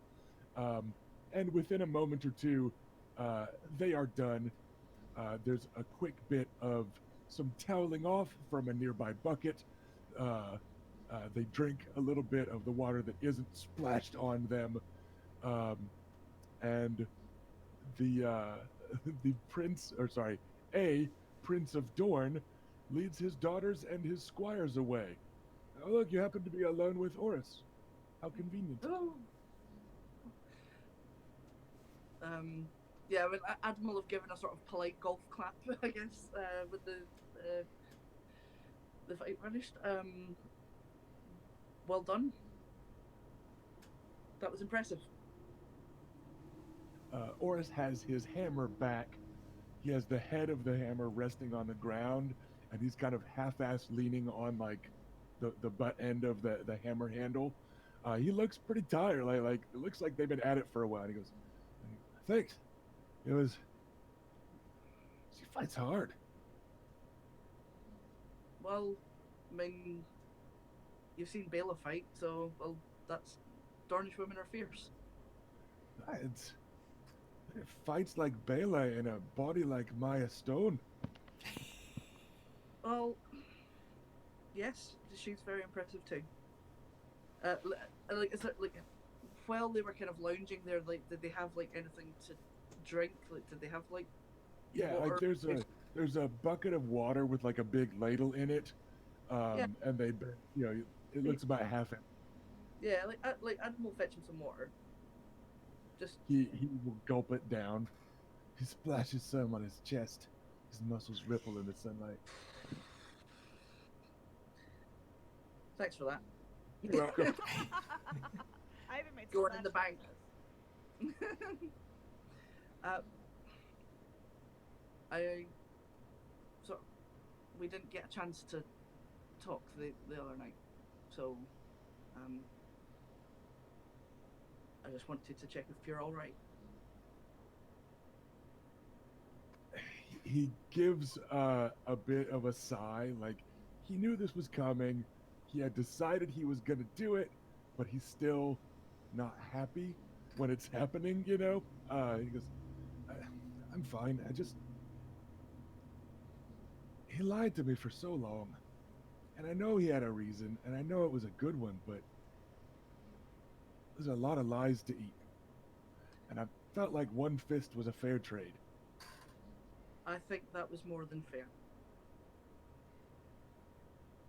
I think it was very understandable as a response. I'd have probably done the same in your shoes.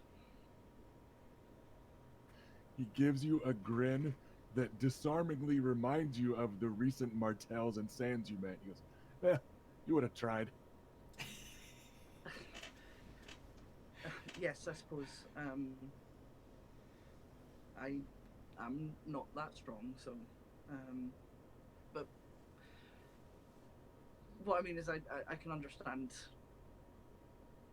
the anger there, and I know that we didn't help because, well, we didn't exactly clamour to tell you either. And I'm sorry about that.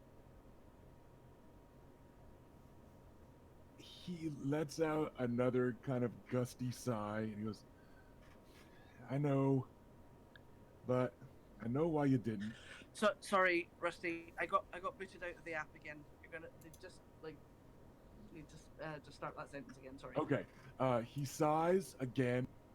And he just says, I know, but I know why you didn't. So I'm not going to punch you for it. I appreciate that. Thank you. Like, thank all the gods. Yes. Or- thank Or, the seven for all mercies. or Bela, Reyna, or Luke neither. Or Will again. Well, I mean, about that, I feel like I should just warn you a little bit that Luke may come by and ask you not to hit Sir Will again, and his tone might sound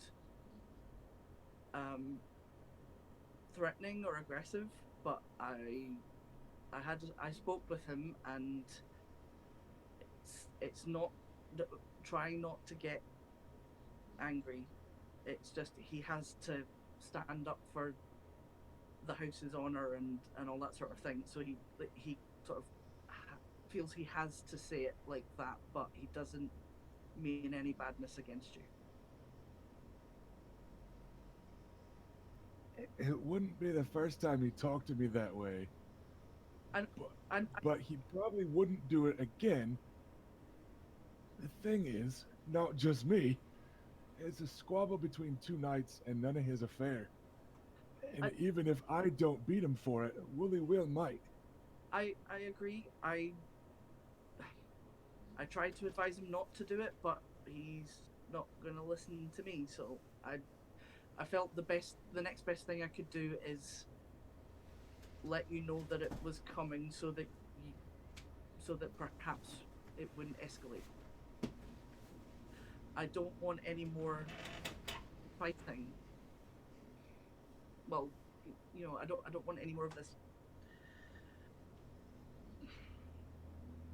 I don't want any more of this kind of fighting between people who should be supporting each other. You want me killing different Dornishmen. I know. If he comes and talks to me, I'll tell him to bugger off, but I won't hit him unless he makes me. And I think I'll advise him not to let Wooly Will know that he's trying to play nursemaid. That's probably about the best I can ask for, so thank you.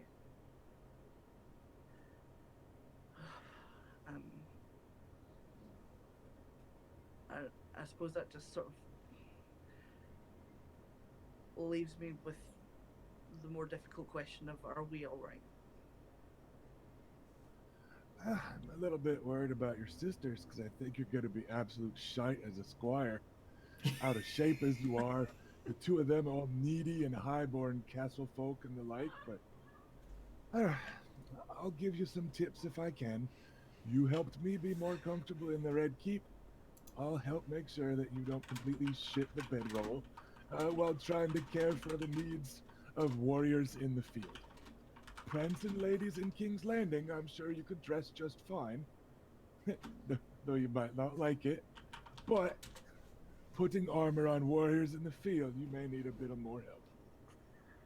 He just called your and ass he's out. giving you this like half smirk that's making it clear that it's affectionate teasing, but you're Adam. So Fight him, Adam. First of all, how dare you? Goodness. I think Lady Olenna was the last person to speak to me like that. I'm somewhat at a loss for words, but you know what? I'm afraid that of failing my sisters too. So I can't say that it's unfair. He gives you a grin. He goes, I'm a knight now. I'm allowed to dare things. Supposed to, in fact. Charged by the king himself to be brave in the name of the warrior. Oh, you're But you're not gonna get a big head about this, are you?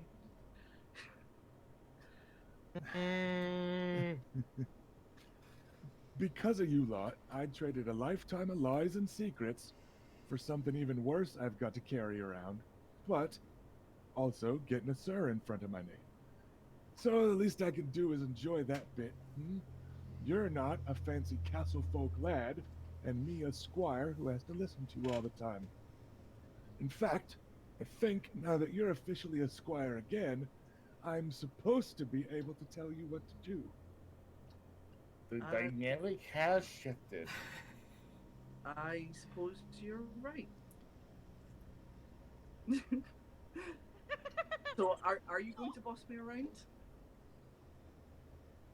So I just Adam suddenly like, step on me, daddy. like just So I didn't picture Adam in a bed, like rose in his mouth. You're right. he just gives you a let's see here. He reaches out and tousles your hair in a way that is pleasingly affectionate, but perhaps not in a way that Adam wants or likes. Yeah, I mean, he goes, he's probably gonna like duck his head down and shake it, kind of go, don't do that. We're fine, Adam. We might not be what you want us to be, but I'm not mad at you no more, and I won't call you a prissy bitch when I'm dipping my cups.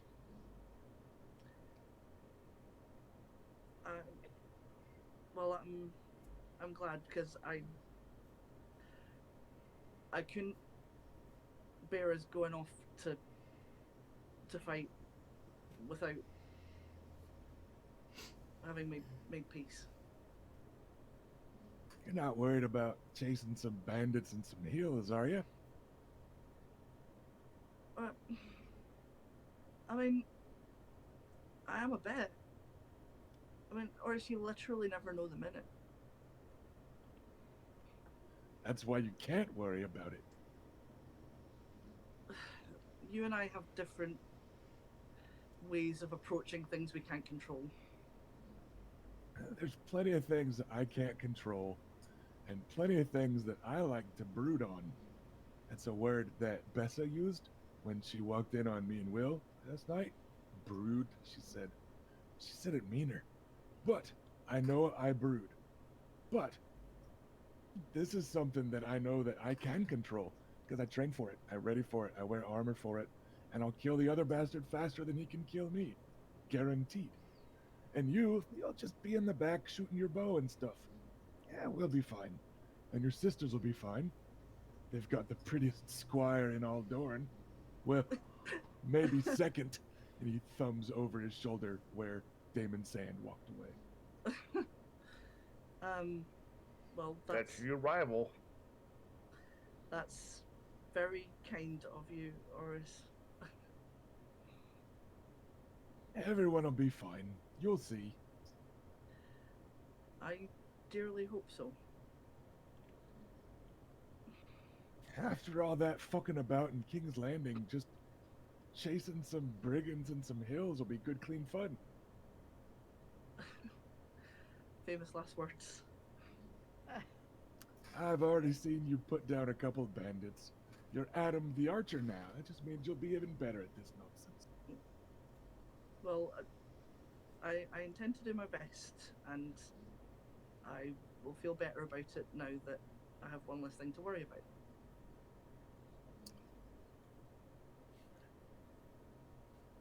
He grunts a little and sighs.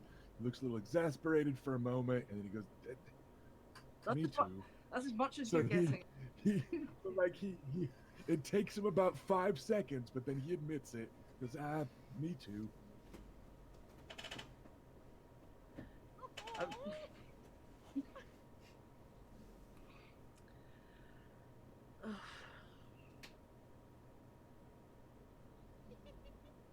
We're not good at having neat lives, are we, Oris? Just got the ones we got given. Mm. Yours seems a bit neater than mine. Oh, that's because I'm a preening pons. He does not argue with you. Speaking of which, though, you notice as he goes over to recover his shirt and tug it on, yeah, he's wearing his good outfit. Like, it looks like he just never thought to change before this. So he's wearing, like, the fancy clothes that you got him. And, like, that's what he was just fighting with the bastard in. But, like, he took his shirt off first. So that's progress, right? Like, some of the lessons stuck. Only-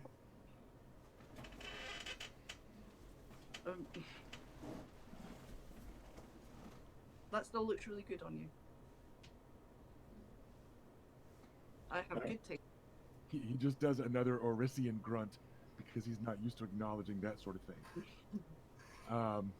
But yeah, then the two of you can walk across the courtyard together and get back to it. Little did anyone know when he was saying that looked good on you, he was really saying, I love you. I'm pretty sure most viewers get that. And siblings and yeah, just your uncle. Well, uncle. It's Adam's equivalent of as you wish.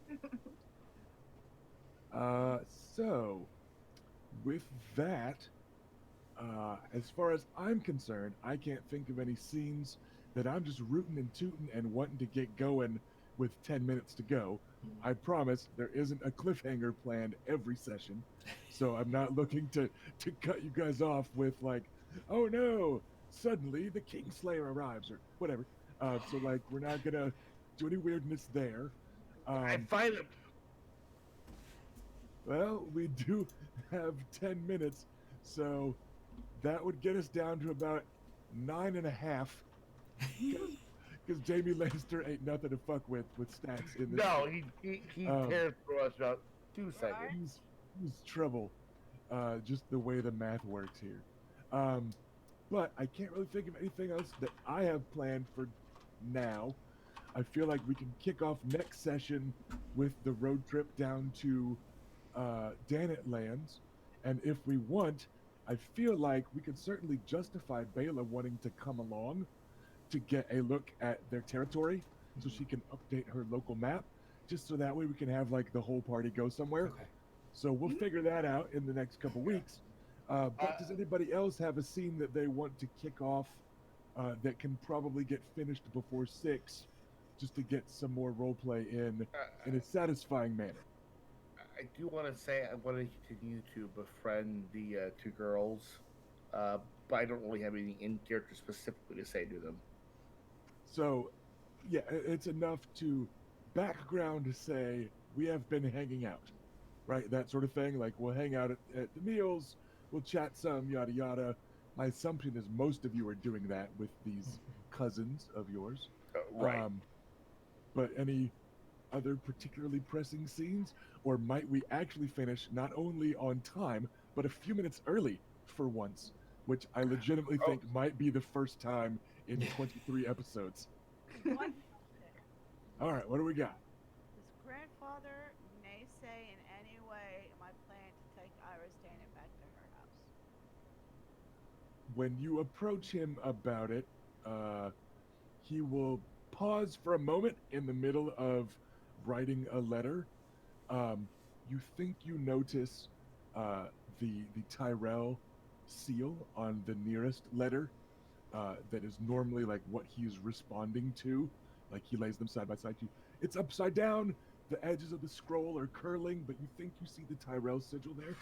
But he pauses, like scritch, middle of a letter or like middle of a word. He stops. That should be fine. Send someone else down as well to look after Danet Lands. I understand their small folk were attacked. It just wasn't us that did it. But we'll need to make sure that they're kept safe. They, too, are now my responsibility, it would seem. I was thinking to send Septon Jim. he holds stock still for a moment in that like deep in thought way. He still hasn't looked up from the letter. He's Right. just still like on hold, processing, processing, and then he goes back to writing, and then says, "Yes, that would work, I think." Thank you, grandfather. I'm losing faith. Um, All right, what else we got? I will Robert? add, yeah, just kind of on the side, whatever various girls Luke vetted the previous night, I like to get to know them a little bit better. Just, Well, I mean, he's new here. He wants to know more about the people and all that. So you Bill's you new. met them in you met them in King's Landing a few weeks ago. They were having some trouble with a gate guard, but you helped their wagon get through, and then like they stayed at the Green Tree. They were Yeah, right these nearby. assholes. Yeah, it's fine. It's a couple of like a scullery maid and a seamstress here in the keep. Right. So you were just poaching some small folk. They're just some lowborn girls. Yeah, I guess I just wanted it clear that he does care about these various people and women. He does care about the people of his homelands. Okay. If you want to cook up names for them and get them to me before next episode, that's fine, and I can fold them in. I Does can do anybody that. else have anything? The only stuff Adam's going to kind of do before we leave is like practice the heck out of shooting his new bow, and probably in private moments in his room practicing acting like his uncle in the mirror. trying to be smooth like him. I just assumed that was part of his daily regimen already. So yeah, that's fine. All right then. Last call, Erica. You good? You got Sure. anything for today? I'll have Aunt Elia muster up her archers and guerrillas and get them to come over to Wyvern's Rest for future orders. Sure. You can send that order. She'll send some riders, yada yada. They will be added to the stock in the weeks before next session. Give me an exact head count of just which ones you want. We're going to be doing a lot of this navigating off screen on Facebook, partially just to have it all written down somewhere so we don't get wires crossed. So we can work out those details just fine. But with that, I do believe we can just about wrap up this episode. So thank you for coming by again, everybody. Sorry we had Thank you, everybody. some Discord issues midstream, but hopefully everyone's enjoying our usual mixture of teenage melodrama, romantic repartee, and the threat of looming violence. So, if you are enjoying it, especially if you're a new viewer that just swung by on the raid, check us out. We'll be back here in 2 weeks, and go do a search on YouTube for A Sea of Spears, and you will find a couple dozen of our episodes already up. Well, a dozen and a half. Plenty of episodes already up. So if you like, you can go get all caught up and ready to go. And hopefully we'll see everybody back here in 2 weeks. Thanks for coming by, everybody. Bye, everybody.